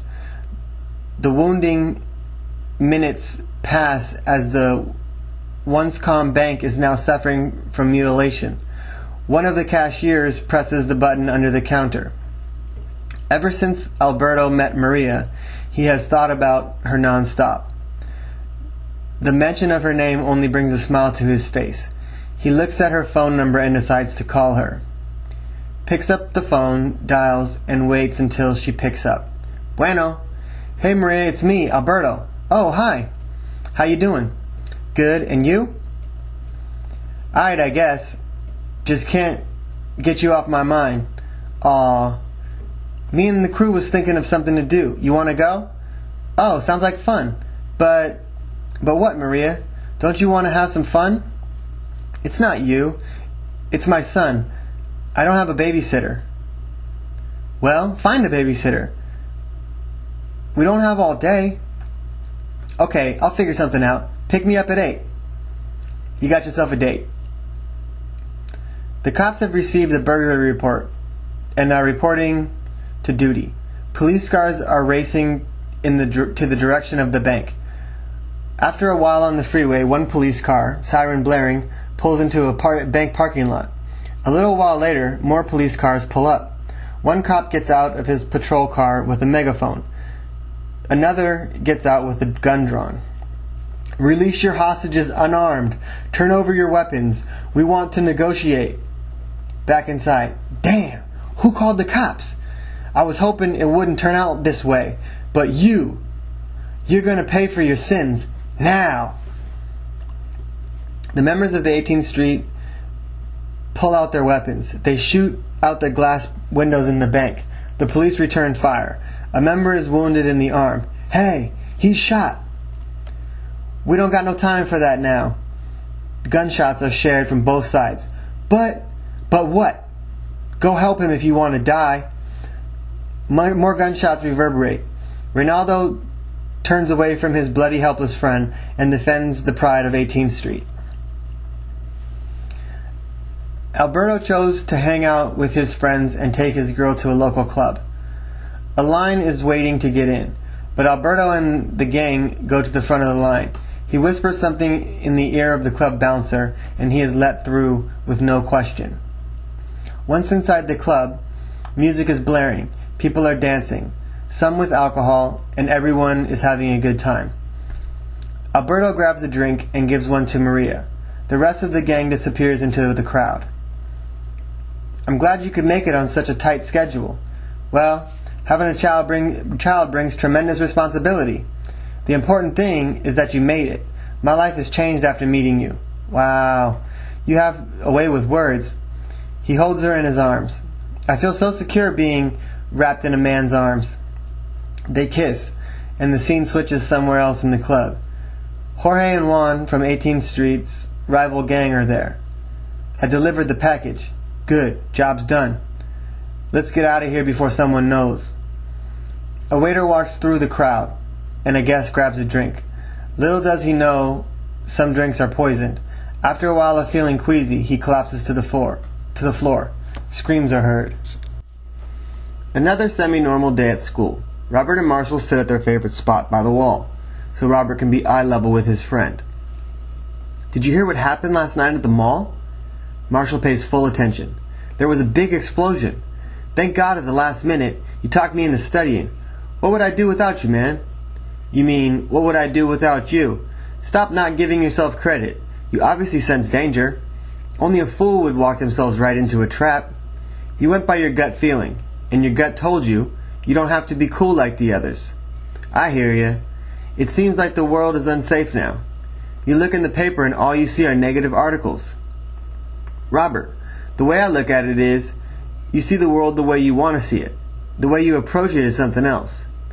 Sure, it sounds all easy when you're saying it, but when you actually do it, it becomes much harder. You have a choice.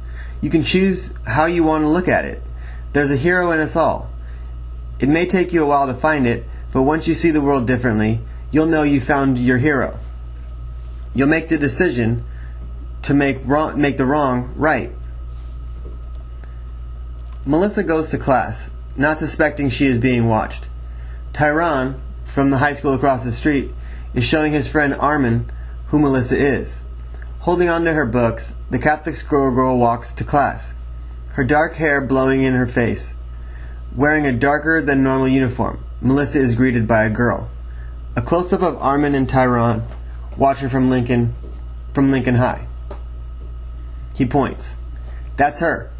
So? You don't know what she can do. She mad like us. So what? What you want me to do? We gotta talk to her. Make her be like us.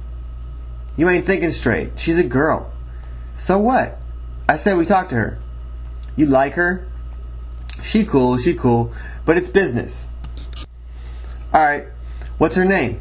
Melissa. Melissa is greeted by Heather, and the two exchange in girl talk, coming up and hugging. Hey Melissa, how are you?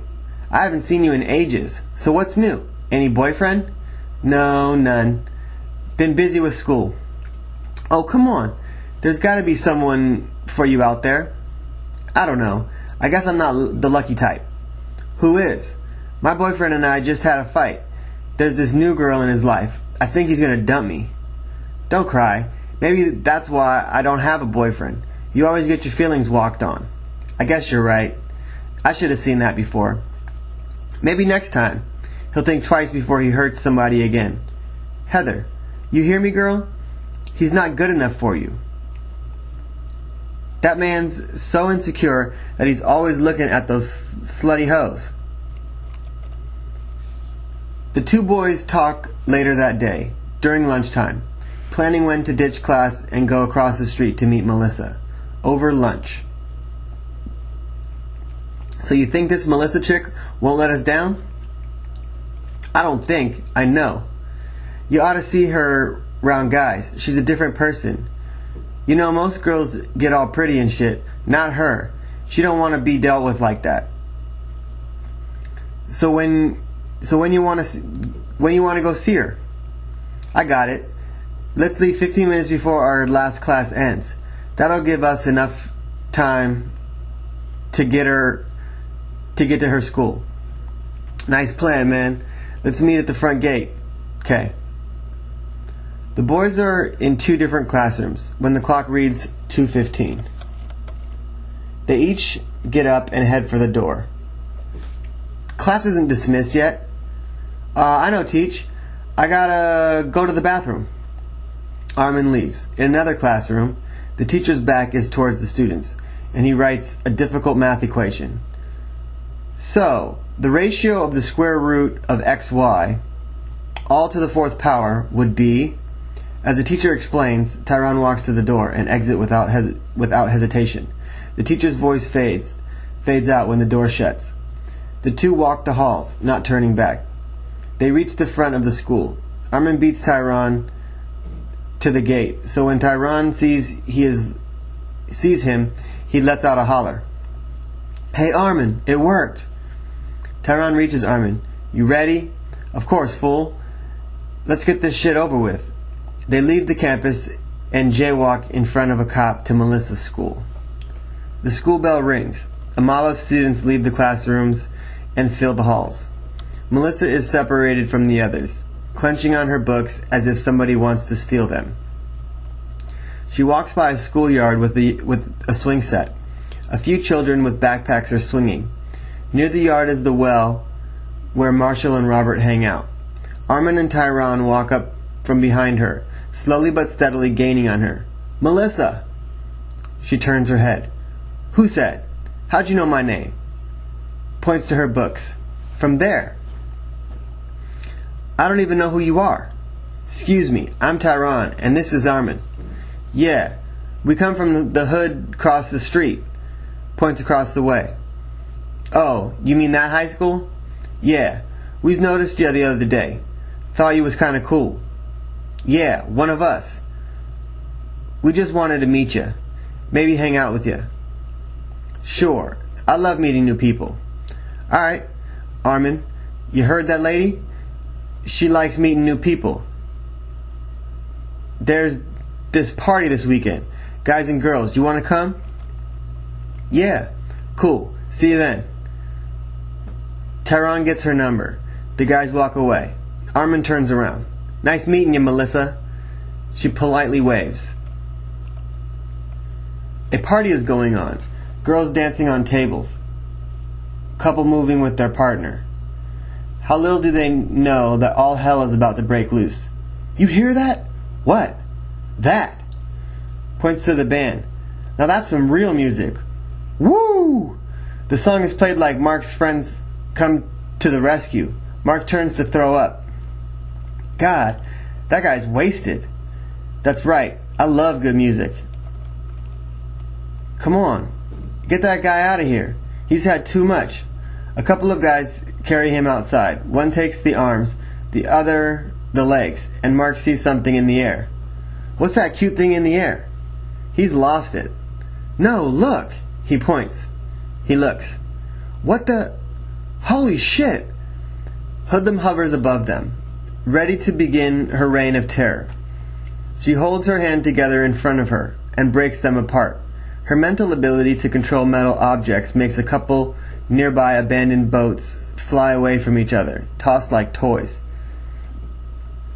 Things like that are repeated until everything from the 8th Street trolley stop to the Harborside trolley stop are demolished. The demolition extends outward to Harbor Drive. She claps her hands together, and the force shatters the windows in every building upon that location. Her arms force downward to the earth. Things start to rumble, and a line splits down the middle of the land. At the same time, debris flies in both directions, and Hoodlum again raises terror. My rage of terror appears in all its mighty force. For those who willingly dodge the fires of hell will not escape the flame unburned. For the mark of the darkness appears in you all. Whether the agitation appears on your soul doesn't come from my wrongdoing, but from the wrongdoing you willingly practice with others. 1 year later. Months after the terrorist attack, the damaged land has been replanned and rebuilt. The first replanned location is near the 8th Street trolley parking lot. The Chicano community has negotiated the heavily present U.S. Navy to collaborate on a project, pleasing both sides.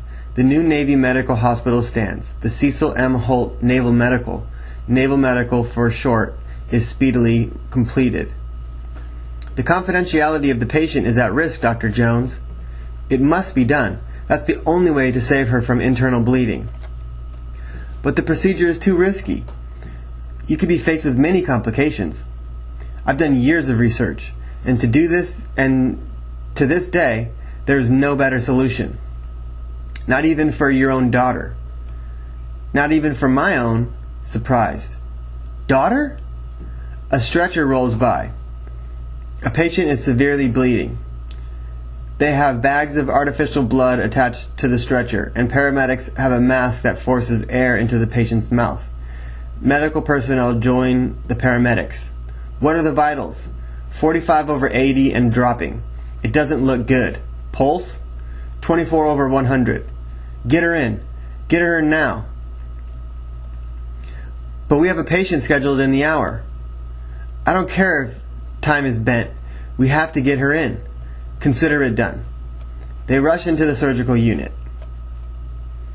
The plan continues northward. A new high school is built, complete with multiracial and bilingual programs.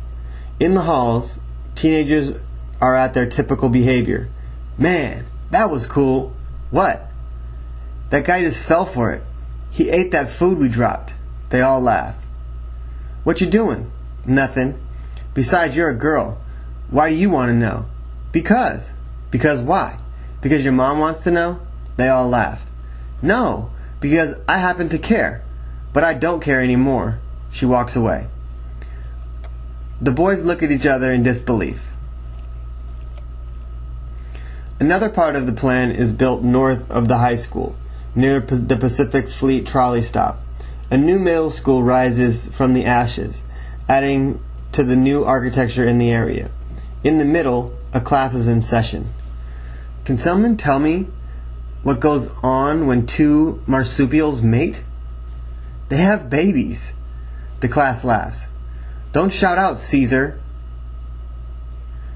Wait your turn. A girl raises her hand. Yes, Lucy? The male and female reproductive organs meet, causing the male sperm cell to fertilize the female egg cell. And another name for an egg cell is?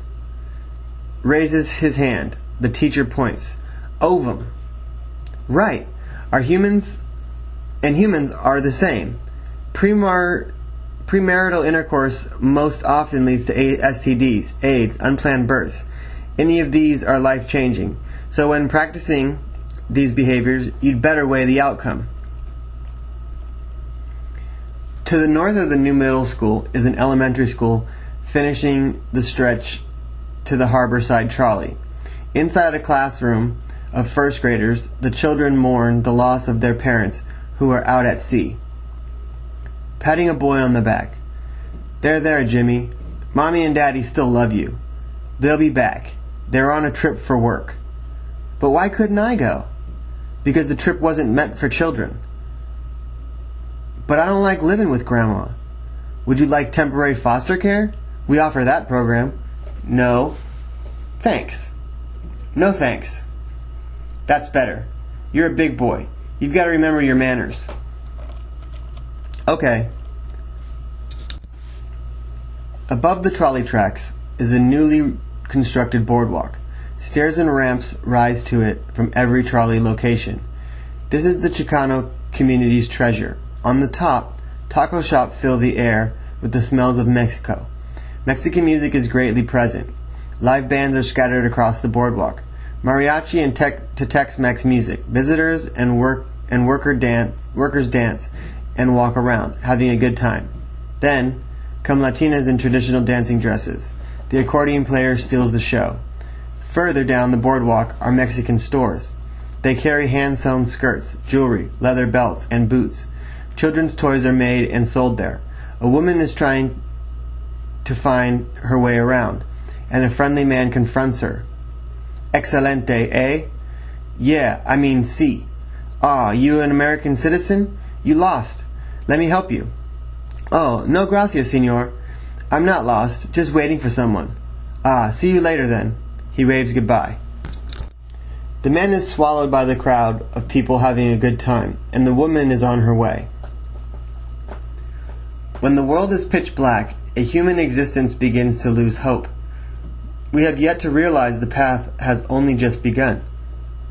The world without chaos, the world with no hope, is like an unfinished rainbow, with no pot of gold at the end.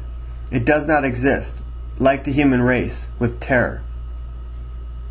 The gang of little psychos eagerly plan their next chain of attacks to North Huntington Beach. The gang members all carry on conversations. Listen up. We got a rival gang on our back, 18th Street. Don't worry, we've handled this before. How are we going to do that? Simple. The only way in the book, King of the Mountain. If they can dish it out, they gotta be willing to take it. I want you, points to everyone. I want you all to play their game. Let them pay for their sin, suffering, and dying upon the crucifix. They have chosen the path themselves. They shall follow, and only be strong, and only the strong will lead. The gang joins in celebration. Now, don't let them erase your existence. Get out there and fight. Fight for your survival. Give it all that you got. Fight for your existence. Our Mexican heritage is strong. Don't fail me. We must devise our own attacks. Ramon, stay with me. The rest of you, load your weapons. We have unfinished business to attend to. The X Games are being played, but the audience doesn't know the full story of what's happening outside. There are 4 key doors we'll use. Aquí, izquierda, derecha, y allá. Jorge, you and Armando both go allá. Me and Ricardo will go allá.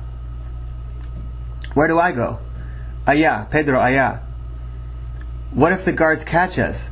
No necesita, tu problema. The guys split up, darting in all directions. Juan reaches the door and tries the door, but surprisingly, it's locked. A patrolling police car drives by with its searchlight on. It points at Juan. Juan looks at the car and aggressively tries to open the locked door. On the radio. Car 1357, reporting suspicious behavior in Staples Center parking lot. Suspect wearing black jeans, sleeveless shirt, heavily tattooed. Juan grabs his 8mm and points at the cop.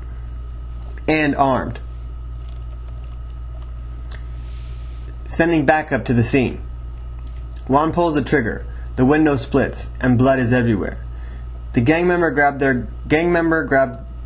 their guns, busting open locked doors, and enter the building. A motorbiker is about to descend down the ramp when he's distracted by a laser pointer. Little does he know, it's from a gun. Juan raises his finger, and Ricardo fires. The motorbiker falls. So does his bike, but there's no sound.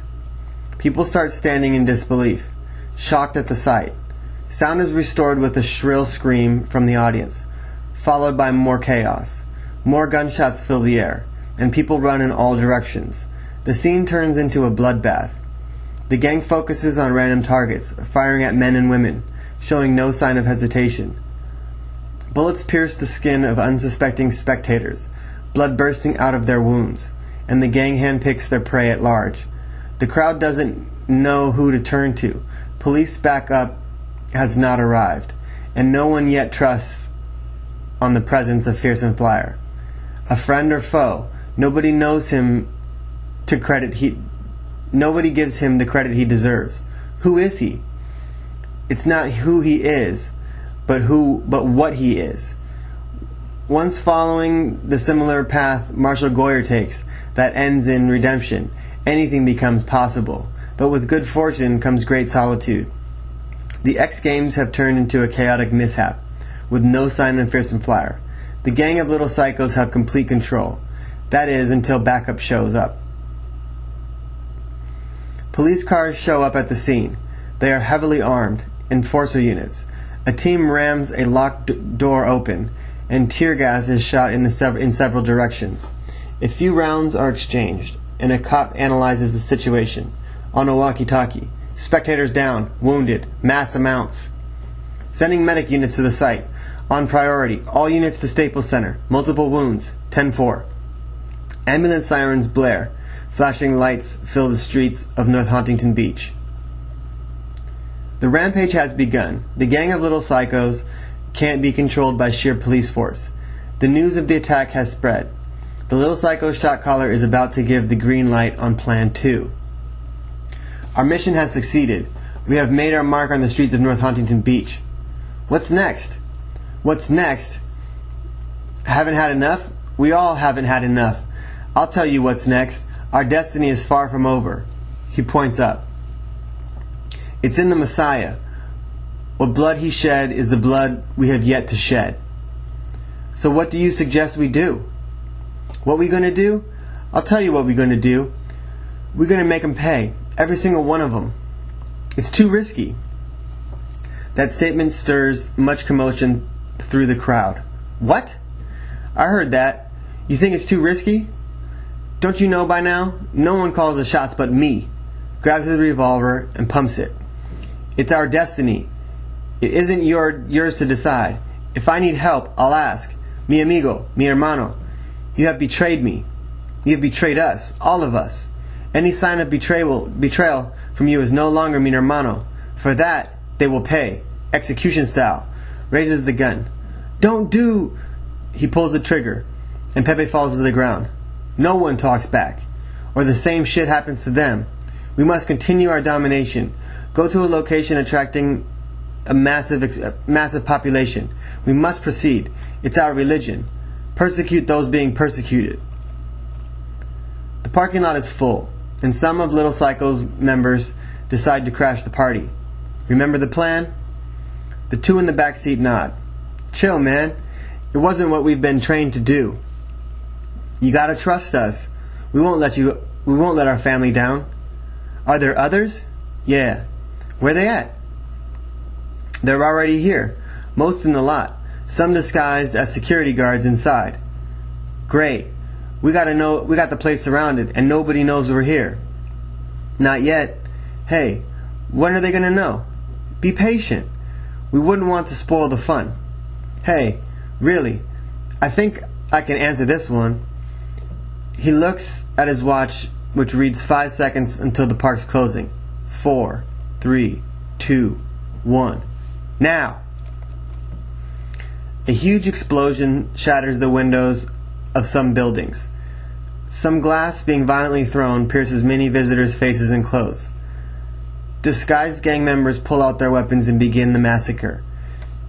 Jamie opens the car door, and Fernando and Enrique grab their artillery. Other gangsters in cars get out and start heading for the park, guns in hand. Back in the park, the disguised gangsters conduct a random attack. People are running everywhere in all directions trying to avoid bullet wounds, but they may as well give up. Running only increases the chance of being hit. More gangsters raid the ticket booths, adding to the bloody mutilation. An incoming member of the Little Cycles pulls the trigger of his weapon. Nobody realizes that he's an undercover gang member of 88th Street. This leads to an all-out attack on the crowd. Bullets are flying everywhere. Families scatter in panic. One mother and father have their children hide behind a metal table. Here! You and your sister hide here. But I don't want to stay here. It's safer with you. Kevin, listen to your mom. It's for your own good. When will you be? Gunshots are heard, and the mother and father's chests have an oozing bullet wound. The boy's sentence is never finished, as the bodies of the mother and father fall lifelessly. Kevin's sister lets out the most terrifying scream and tries to run to her mother's side, but Kevin stops her by embracing her in a hug. The frightened boy doesn't know what else to do. Many underage drinkers are socializing. Drugs are present. Melissa doesn't know what she's gotten herself into. The couple is making out on the couch. Armin and his buddies are smoking and getting high. The doorbell rings. He opens the door. Hey, Melissa. Glad you could make it. Shows her around. Come with me. Let me introduce you to some of my friends. A girl walks by with a beer and chips. Melissa can't help but stare at the beer. What you looking at, girlfriend? Ain't you seen somebody eat before? She's new. Give her a break. The girl raises her nose in the air and keeps walking. Tyron and Melissa walk up to a couple of guys gambling and smoking. Guys, this is Melissa. Whoa, she's cute. Come on, guys, stay cool. Why, hello there, Purdy. How you liking the party? Bit lonely, huh? Well, leave it up to me to keep you company. Thirsty, huh? I got enough for all night. Automatically, Melissa slaps the guy. Feisty, aren't we? I like 'em feisty. I just met you, and I don't like you. I'm going to ask you once to get out of the way. Tyron's friend doesn't move, and just smiles. Fine. She starts beating the boy up, kicking his side when he's on the ground. Are you still going to go out with me? She turns. Back off, creep. I guess not. Some people stare, but most are too wasted and stoned to care. Tyron continues to show Melissa around. They walk by the pool room, and the game is being played. Later on, they come upon two smoking teenage girls. Hey, Bianca. This is Melissa. She's new. I was hoping you can sorta initiate her. Initiate me? I thought this was a party. Oh, it is. And you're the guest of honor. The other girl leaves. We heard about you. You wouldn't want to leave now. You wouldn't want to spoil the fun. The shot focuses on her tattooed arm. See this? They're with me every day. They got my back when I need it most. Wouldn't you like that? Having something that'll always be there for you? Fear shows in Melissa's eyes. Don't worry, girl. When I had my first done, I got so lightheaded I fainted. But what do my friends say? I don't have a tat on my body. We're your friends now. With friends like us, you don't need enemies. Let me show you to our parlor. They walk down the hall. The bathroom is converted with a barber seat. You can pick any one of these designs. Holds a book. It's on the house. You can have your traditional green ink tattoo. And if you start enjoying body art, we can colorize it at no charge. A tat done for free? That's unheard of. What's the catch? I don't call it a catch. It's more like a bond, which is your oath of friendship. We're there for you, and you'd be there for us. She thinks about it, flipping through pages. Deal. I want that one. Great choice. That's one of my favorite. Get in the chair. Bianca prepares the needle. She fills it with green ink. Where do you want it? How about on my back? Sure. How about right here? All I have to do is clean the site. She washes the skin and uses alcohol to kill germs. Now, the needle inches closer to the skin. Armin approaches Tyrone to check on what's happening with Melissa. Sup, man? They greet with a secret handshake. What's happening with Melissa? She aight? She getting a tat with Bianca. She cool though, right? Yeah, you should have seen her with these guys coming on to her. Yeah. They be sorry. What happened? They got beat up. This catches Armin's attention. By a girl? By her? Who's her? Melissa. Armin smiles. Just doing what you're doing then. When she done, show her around. Bianca has just finished engraving Melissa with a tattoo of her choice. All she asks in return is that Melissa be dedicated in their friendship. And I'm all done.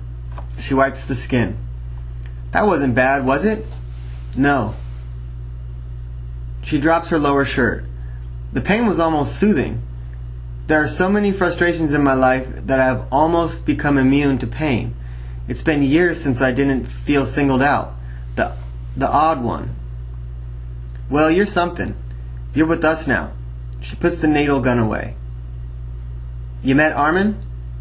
Think so. He calls the shots here. She lights up a cigarette. You listening to him? Or else? Or else what? She exhales some smoke.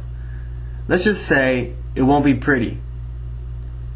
They walk to the door, side by side, becoming the best of friends in mere seconds.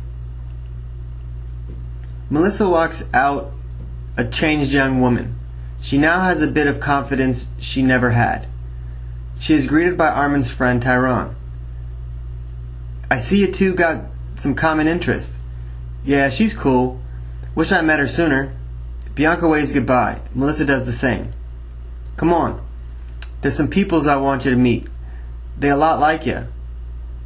Not any people are like me, alone, lost. She turns to Melissa. Trust me. There's peoples. Continues walking. Melissa follows. They call themselves the Dead Men. You want to know why? To them, there's no reason for existence. Not for you, not for me, nobody. Here we are. Boys, this is Melissa. Hey, Melissa. Tell her why you're here. We don't feel that anyone cares about our existence. Our parents disown us.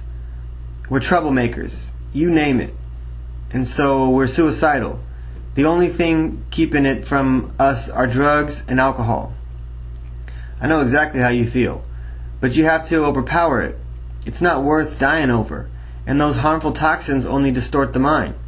You don't need them to be important. You will depend on them so much it could cost you your life. But we got no reason to live. Look around. There's your reason. A top secret armed forces project is about to be revealed. An extraordinary partnership is about to be unfolded. And select military personnel and Tony Stark's lives are about to be put into danger. A telephone conversation is ending. I know exactly what you mean. If you know what I mean, then you understand why I believe the world isn't ready for this. Yeah, but... He takes a sip from his drink. But what? But I'm a risk taker. Sometimes you gotta risk it all, or else the good guy may fall. Look, I know being held a prisoner of war did some pretty traumatic things to you, but that doesn't mean putting the entire population at risk. My services don't. They're only for the better. The conversation is interrupted by Tony's secretary entering Mr. Stark's room. Mr. Stark, You're on in a minute. On the phone. Can we finish this conversation later? I'm about to announce the project. No, Tony hangs up and joins his secretary. Little does he know, the Jeckle has tapped the line and has listened to their whole conversation. Let's get this thing over with. Some of the military's top officials has gathered for the all-hands top-secret meeting. An officer walks up to the podium. And now, for the crux of this meeting, what we've all been waiting for, an unveiling of America's newest and most trusted military operation. First and foremost, this confidential project created a long-awaited merge of two top weapons and defense organizations, which created a sole partnership. We can now say the people here at Stark Industries has teamed up with Psycor to make a technological breakthrough. This partnership is not only brilliant, but the pair makes a magnificent combination of highly skilled civilians and contractors. To further explain the project, I'll turn this podium over to our very own Anthony Edward Stark. The auditorium fills with applause and Tony Stark walks across the stage. Thank you. He nods his head in different locations. Ladies and gentlemen, society is going through difficult times. Some hesitate to acknowledge that hard times will end, and those few are what Stark Industries and Psycor thrive upon. We share the ultimate high of victory, and though it doesn't come easy, completion is at task, which leads us to our new project, the multi-gravitational nuclear zero-gravity Norfolk 10,000 mile, also known as the MGNZN. This defense system has been designed with top-scaled communications technology, an accurate missile locking system, maneuvering capability, much like what I designed to get out of harm's way. The MGNZN is different though. The collaboration of Stark Industries and Psycor has allowed us to make additional improvements, and the goal is to mass distribute them to our armed forces. The metallic green camouflage will keep the MGNZN hidden from the enemy, which is not just for forests and deserts anymore, but this project reaches new boundaries. The armor works in the sky, on land, and in the sea. It'll be further disclosed, in detail, with two existing prototypes, one in North Huntington Beach and one in South Huntington Beach. Ladies and gentlemen, I give you the future. More applause fills the room. Confirming the hacked telephone conversation. Close up. So did you get the information? Got it, boss. All 16 minutes of all the filth you can want. Cigarette smoke fills the air, decreasing the visibility. Close up. Excellent work. What do the tapes reveal? Close up. Stark Industries is partnering with Psycor on a top secret project known as MGNZN. The project is huge. It's got top military officials shaking in their pants. The angle changes. Close up. Next step. 2 confirmed meetings at disclosed heavily armed sites. Close up. Where? Close up. 2 hotels. One in North Huntington Beach, one in South Huntington Beach. Close up. We will prepare for 2 surprise attacks on the MGNZN convention. Second in charge will be my best phantom assassin. The goal is to terminate the plan. The Jeckle leaves for Phantom headquarters when the plan is made. The boss has his orders. Listen up. Stark Industries working on some project we gotta shut down. What project? Called MGNZN. Some top secret project big enough to make the military hesitant of its existence. So what does he want from us? There will be 2 hotel forums, which we've invited ourselves to. These twin locations are conveniently located, one in North Huntington Beach and one in South Huntington Beach. The plan for 2 paired teams is set. We just need to execute it. How do we know the plan is going to work? How long have I been in this business. Are you second judging me? No. The success of my smack magic is my secret to aid this operation. The first forum in South Huntington Beach is about to start. Ladies, gentlemen, the MGNZN prototype is about to be revealed. We ask that no flash photography or recording devices be used. Mr. Stark couldn't make it today, but with a marvelous partnership, I'm proud to introduce the head of Psycor, Dr. Dick Johnson. The crowd applauds Dr. Johnson's arrival to the project. Also, nearby the first Phantom team of assassins load their weapons. This sheet beside me covers tomorrow's future in military defense weaponry. I only wish this day had come sooner. With the collaboration of technology, we have unlocked the key to aeronautics. Behold, I give you MGNZN. The curtain falls to a bulky metal chunk of armor. Nearby, the Phantom team hurries to find their place for the assassination. Applause and bewilderment is the only focus of the forum, and not what's happening around them.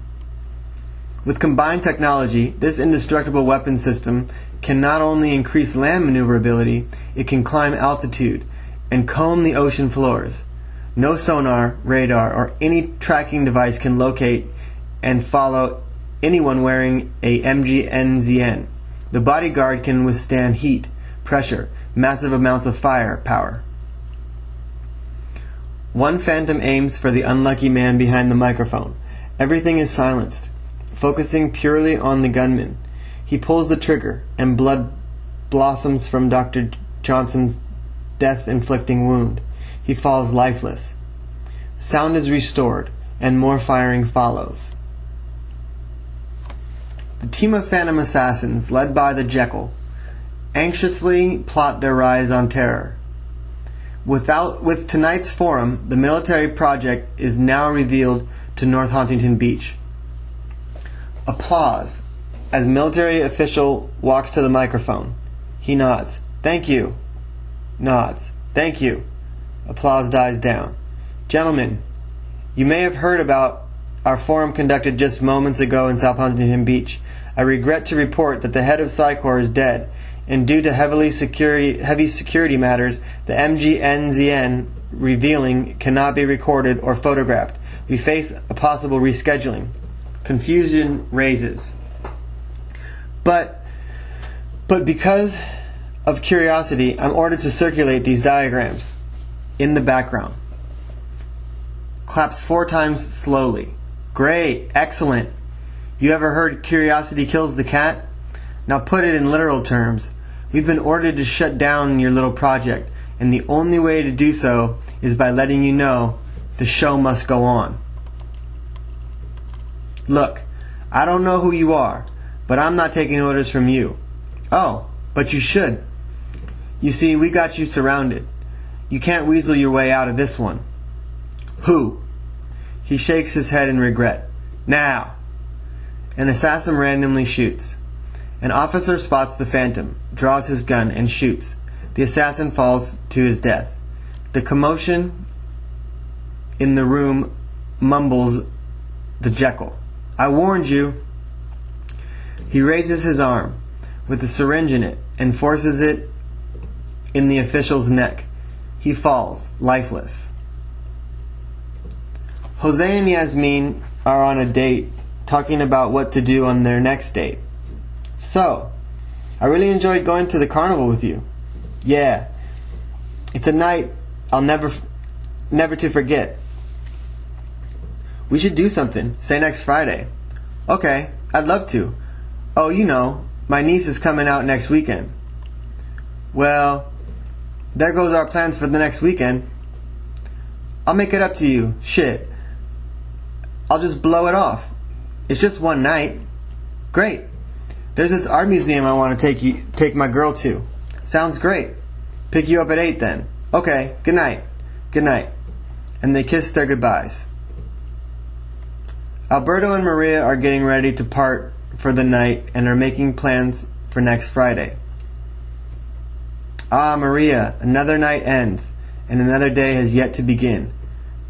But one thing's for sure, when the sunbeams descend upon earth, when every petal of the flower opens, you'll be there. Oh, Alberto, that was beautiful. Sometimes it's so hard to leave you. One thing's for sure, my love. I will always be here, no matter what the darkness unfolds. I will always be yours. Then Friday night, we meet again, my love. See, when should I expect you? I'll return at 8. Be ready for... After we dine, we'll go to the finest art museum that North Huntington Beach has to offer. Ah, mi amor. Hush, speak no more. Words are not necessary for my actions. I do it because I love you. One last kiss, good night. To that they kiss, and Maria shuts the door. Alberto and Jose, 18th Street gang members, know they must be true and to their amigos and follow the shot caller's lead, no matter how dangerous. Eduardo and Valentin are going over a raid at the museum. So you think this is going to work, man? I don't just think it is, I know it is. Look, what's that say? Points to the paper. That says to me, a foolproof plan. Yeah, it may be foolproof, so much that you shouldn't be doing it. What's that supposed to mean? It means you might need help from the pros. Just follow our lead. What you saying? I don't know how to fight now? I see how it is. You scared? Yeah. You afraid it can't be done without your lead? Well, I'll show you. I'll show you you can fight, essay. Carlos and Juan are preparing their plans to face off 18th Street in a fight to survive. I like you thinking, but it lacks something. You know what I mean, man? No, I don't know what you mean. We know 18th Street's going to be there. Isn't that all we need to know? How many times have I told you? Know your boundaries. He grabs his shoulder. See, we're in this business together. Sometimes we gotta collaborate. And if we don't, poof. Exploding hand gesture. It's gone. What's that supposed to mean? Keep your eyes on the prize. Pats his shoulder. Where you going? Come on, get yourself a gun. Picks up a gun from a variety. We got some target practice to do. Jose and Yasmin are touring the art display. All the artwork is so beautiful. Yeah, this is probably my favorite. Oh, I like this. It looks so real. I'll show you real. Come here, girl. She giggles as he embraces. When we get back to the car, I can tell you who's been bad. In the display room walks Alberto and Maria. Hey, Alberto. Glad you made it. This is some fine shit, huh? Maria runs up to her with a hug. And to think of all the places we run into each other here. Going out with Alberto was the best thing that has ever happened to me. He treats me like a lady. I see things are working out for you. Me too. I got me a real man, from head to toe. Alberto looks at his watch. 9:45. In walks Valentin and Eduardo, on opposite sides of the room. Carlos and Juan enter at the opposing sides of the room. Both gangs draw their guns. Yasmin shrieks. Jose and Alberto grab the pistol with their belt buckle and push the women to safety. It turns into an all-out crossfire. Alberto and Jose are rotating clockwise in the middle of the room. After a while of exchanging rounds, blood squirts from Jose's shoulder.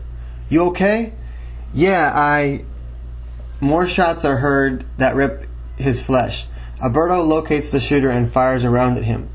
As they go down, the angry friend gets shot at from another member. The last little psycho standing pulls out 2 guns to fight the 2 18th Street members. Bullets fly and every member is equally wounded, if not dead. The bloody mutilation takes many gang members' lives, all but the 2 innocent women puzzled in bewilderment. She hurries to Jose's side. What just happened? Speak to me, Jose. Speak to me, damn it. Holding the shoulders of a lifeless corpse. Hablar a mí. Tears run down her face. She kneels at Alberto's side in tears. "Speak to me, my love. Please don't go, not yet. Don't leave me now." Slowly dying. "It is my time now, but not for you. You will meet a man far better than me, someone who respects you, one you deserve, for I am no different than the rest. I leave you now, please. One last kiss." To that, they kiss their goodbyes. Tears flow down Maria's cheeks. Yasmin comes over to comfort Maria, both women sobbing over the loss of their boyfriends. "He was everything to me. Now he's gone. I know how you feel. I've just lost the man of my dreams. It seems like our dreams always turn into nightmares. There's gotta be someone out there. We'll find him." Tyrone and Melissa continue the tour of the mistaken private schoolgirl's new friends. "Come on, Melissa. There's someone that wants to meet you. He the one who calls the shots around here." "You mean Armin?" "Right. How'd you know?" "Heard about him." "Yeah, you just be sure you do what he says. You know what I mean? It ain't grade school no more." They arrive to where Armin is. "This is Armin." He turns around. "Hey, Melissa. I heard a lot about you." Armin meets Melissa at her school. "Hey, Melissa." With some girls, she turns. "Hi, Armin." Breaks away. "You came." "As promised. So what is it you want to know?" "Back at the party, when I was getting a tat, Bianca told me whatever I do, to do what you say. What's that mean?" "It means you ain't doing what I said. You suffer the consequences." "Who's someone you really hate? Someone that makes you suffer? Isn't it time you make them suffer?" Pointing to Robert, sitting on the wall, talking to Marshall. "Him. He's the one." "Good. How you gonna do it?" "Push him. Hard. I want it done this week." He walks away. The next day at the well. "So you don't think it was an ounce of good luck? Still, I think you cheated. I knew the material, man. Why is it that just 'cause you're in a wheelchair, feel you have to do better than everyone else?" "'Cause of the way they treat me. In life, we're not given disabilities, we're given challenges. I've accepted the challenge." Melissa walks up to the two. "Hi, Robert. Hi, Marshall. You know, I've been doing some thinking, and it's been cruel of me for the way I treated you. I hope you accept my apology. I've just been going through some rough times." "Thanks, Melissa. That means a lot. I was hoping to make it up to you for tomorrow. Let's hang out for lunch." "Sure." "'Kay, see you then." She leaves. Robert and Marshall reflect. What just happened? I guess Melissa's finally sorry. Melissa? You gotta be crazy. I may not be the sharpest tool in the shed, but something tells me she's up to old tricks. What do you mean? She wouldn't just do that. Not after the mean words she said. It's like she's becoming something else. Aren't you jumping to conclusions? Give her a chance. Maybe she has changed. I don't know. Look at her. She's got trouble written all over her. God said, only the weak will fail my test of temptation. I think he meant you. The next day, Melissa walks to and greets Robert and Marshall with a sack lunch. Robert is sitting on the well to be eye level with Marshall. Hey guys. Hesitating. Hey Melissa. Gee, don't sound too excited. I think he's acting that way because he don't know what to believe. He only knows the old you. I've changed my ways. Come on, Robert, give me a chance. I don't know. Out of all the feelings you've hurt, sometimes I pray you'd leave this school. Ooh, take that back. Robert, I'm warning you, man. Take that back. You know what, Melissa? No. Not now or ever again. Melissa shakes her head in disgust. Bitch. Melissa punches him so he falls backward in the well. She takes off by foot. The ambulance races down the streets of South Huntington Beach. Robert's fall is fatal. Bones in his legs have been reset. His back broken. Bandages over the wounds. Take a ride at the light to the nearest hospital. How's everything back there?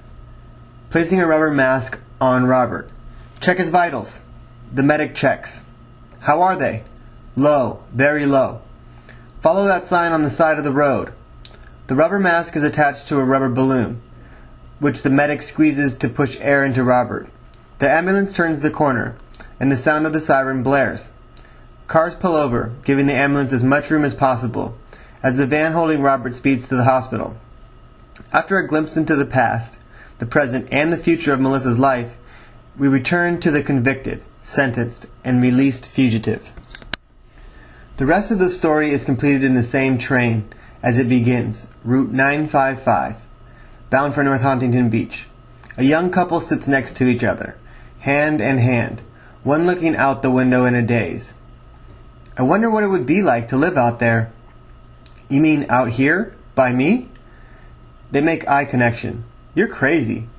Do you know what your parents would say? Once they find out? Okay, maybe it's a bit premature, but I think it's something to think about. Come on. You're starting to scare me. It would be so much fun. You, me, practically neighbors.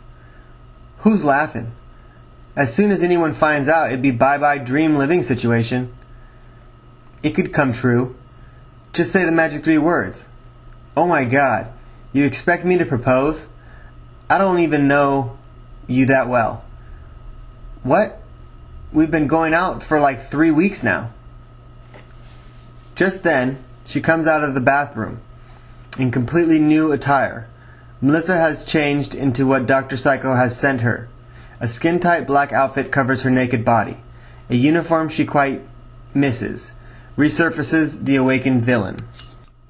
People stare at her from their seats, while the clash of metal to metal sounds. The fierce claws she wears are tied around her waist, glimmering as light reflects off their surface. As she walks slowly down the aisle, people start going into a panic about what to do. One gets up and races towards the phone. Unfortunately, once he gets there, a bullet shot by the disturbed woman meets him, going through his hand and disabling the phone. No cooperation will lead to bad consequences. Bad consequences will lead to destruction. I need each and every one of you to do what I say. Oh yeah. And what might that be? Hold us hostage until every cop in town is on your ass? No. If you do what I say, I'll avoid confession. If you don't, then your ass is mine. Who says we have to? I ain't gonna listen to you. Don't test my limits. What you gonna do? Shoot me? Yeah. Shoots. Bastard. He falls to the ground. She's back to her old ways. There's no way of correcting a devoted villain. The path to her past cannot be erased. Neither can the future be distorted by the present. Do what I say and nobody else gets shot. There's a bomb on this train, and this device given to me from my boss can activate it at any time. One thing's for sure. The bomb will go off. The only thing is which car and when. What do you want from us? Nothing. Just a will to terrorize men, women, girls, and boys. But what have we done to deserve this? Yeah. We haven't done nothing. Exactly. That's why I'm here. Think of it as a sentence for not doing what you're supposed to do. And what might that be? Open your eyes. Can't you see all the negative energy flourish before you? That's why I prey upon. You're crazy. Crazy and mad. Crazy, no. Mad. Always. The train enters the station, slowing down and coming to a stop. I need each of you to pretend like nothing's happened. As soon as the train stops, begin to calmly depart. The train comes to a halt, and the intercom sounds. We have reached our destination of North Huntington Beach. Not a cloud in the sky. Conditions are calm. At this time, I would like to thank you for riding with us. Please take notice of departure procedures. In a single file, attain your luggage in the cargo car, and following the same method, exit the sliding door located at the front of the car. Again, I would like to thank you all for making Amtrak your choice of transportation. The intercom falls to silence, and people begin to get their luggage. Melissa has none. She's supposed to be getting a fresh start, but all that has failed. In the cargo train, the poor disabled are stored and trapped by the luggage that is thinning out. It is hard for food to find its way to the car, plus the stench of the bathrooms fills the cars. Melissa walks to an open door. Not hesitating her mission, she begins to step out. And at the same time, she pulls out the button. She presses it. The car holding the bomb explodes. She puts on her metal claws and runs down the long ramp into the terminal. Security guards follow her as the charred mode for transportation fosters many unlucky victims. The guards race after her, guns in their hands. Freeze! She keeps running. She doesn't stop. At the bottom of the ramp, she vanishes. The guards who are chasing her stop in bewilderment. One spots her and shoots, but the magnetic boots she wears attach to the ceiling, causing the guard to miss. Praying Mantis sinks her claws into the surface, and she starts crawling her way to freedom. The guards have other plans. An all-out fire is focused on the fierce foe. Her metal boots and claws act as a shield, but the bouncing bullets definitely slow down the beast. Out from the opening, our hero appears, with both swords drawn. Fearsome Flyer catapults through the air, hurling his body towards Praying Mantis. Claws are exchanged with slashes from the fangs of steel, stained by the blood of every man's woe. Your strength can only weaken in the consistence of time. A true fighter is not concerned about the strength of the body, but strength of the mind. This is something you can't take from me. A fighter needs consistency, and consistency is what you lack. Don't you ever say those words again. I am Fearsome Flyer. The attack ends inside, but it only begins elsewhere. Our hero has his work cut out for him. The fight continues. Praying Mantis has yet to give up. Fearsome Flyer knows she does not stand a chance against him. Give up, Mantis. Turn yourself in. This life of yours is not worth living. What do you know about living? You haven't even grasped the meaning of life. Dwelling alone in meaningless solitude, fate will have your worthless soul. I have no soul to collect. Your pity has deceived the flame. Now I come in vengeance, and no remedy can redeem your fate. The duel continues in the crisp night sky. No police to turn to, no spectators to cheer the disrespected hero into victory. But the flyer fights on not because of fate, but for what he believes in. Your journey seeks an end, and my job is to make sure it happens. You may be strong, but are you strong as you are sharp? Only time will tell. Can a true hero withstand the test of time? Being tested is not what I'm concerned about. A hero does what's right. You live a hero. You die a hero. We know we have accomplished the task when the victory we seek has been secured. The battles see no end, and Fearsome Flyer's determination will pay off when he will rid the city of negativity. Only the wrongdoers truly know that they are doing wrong. The unjust behaviors must be corrected to reach the Flyer's goal, to achieve all that is just. Some things were meant to happen. Some things were never meant to be. Some things occur in a chain reaction of events. For every action there is a reaction. For every decision there is a consequence. A choice is in solitude and seeks the mind. Be it coaxed in the poison of despair, captured in the grasp of the darkest concealed secret, or entwined by the thorns which pierce a flawless soul. Choices are made and consequences are arriving. I tell you my past only in hopes to better the future. In my early days, something in my life went wrong. An innocent Catholic schoolgirl changed into a dangerous yet fierce ninja assassin. Terrorism is fresh in my blood. Smell it, the rotting carcass of defeat. And to think change is easy, I tell you, the fear has only begun. Change can't be made while watching, waiting, hoping some poor soul will do the work for you. Change requires all armies to unite. Each individual has to take part. Everyone has their fair share. and a better future can be set by your example. The blood we shed is the blood we save.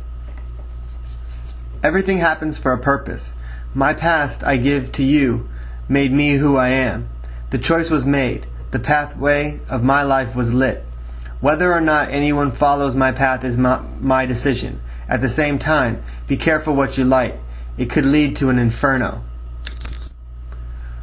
What is happening in this world is an inspiration of violence.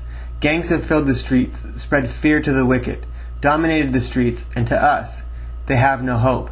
Think again. Unjust behavior is tolerated, but who's to blame? The streets have become an unsafe playground. Children have gone missing, all because of this tolerated behavior. Tolerate the misbehavior. Society has perfected this step to victimage. The stench of violence is caught and passed like a disease. It surrounds us as if it were a dark canopy engulfing us, with no choice to turn back. But there's always a choice, and there's always a consequence. Either you die a hero, or you live trying. Gang violence fills the streets and is expanding. The choice is yours. Will this be tolerated, or does what you do even affect society? Every drop of blood, every bead of sweat makes all the difference. The unification of acceptable behavior begins with you. What's happening right now does not have to be the decision maker for your future. A collection from the past determines our present outcome. There is no last hope. Our current status can only mean a new beginning, but your voice can be threatened. It's your decision if you want to listen. There's only one truth, and it's what you believe. The truth can rob you of your status, and the trade-off can be unforgivable. But the reward from listening is powerful and enlightening. A tunnel has two ends, the entrance and the exit, but everything in between is dark and dreary. The journey confronting you can't be predicted, much like the future. We must make the best of our journey.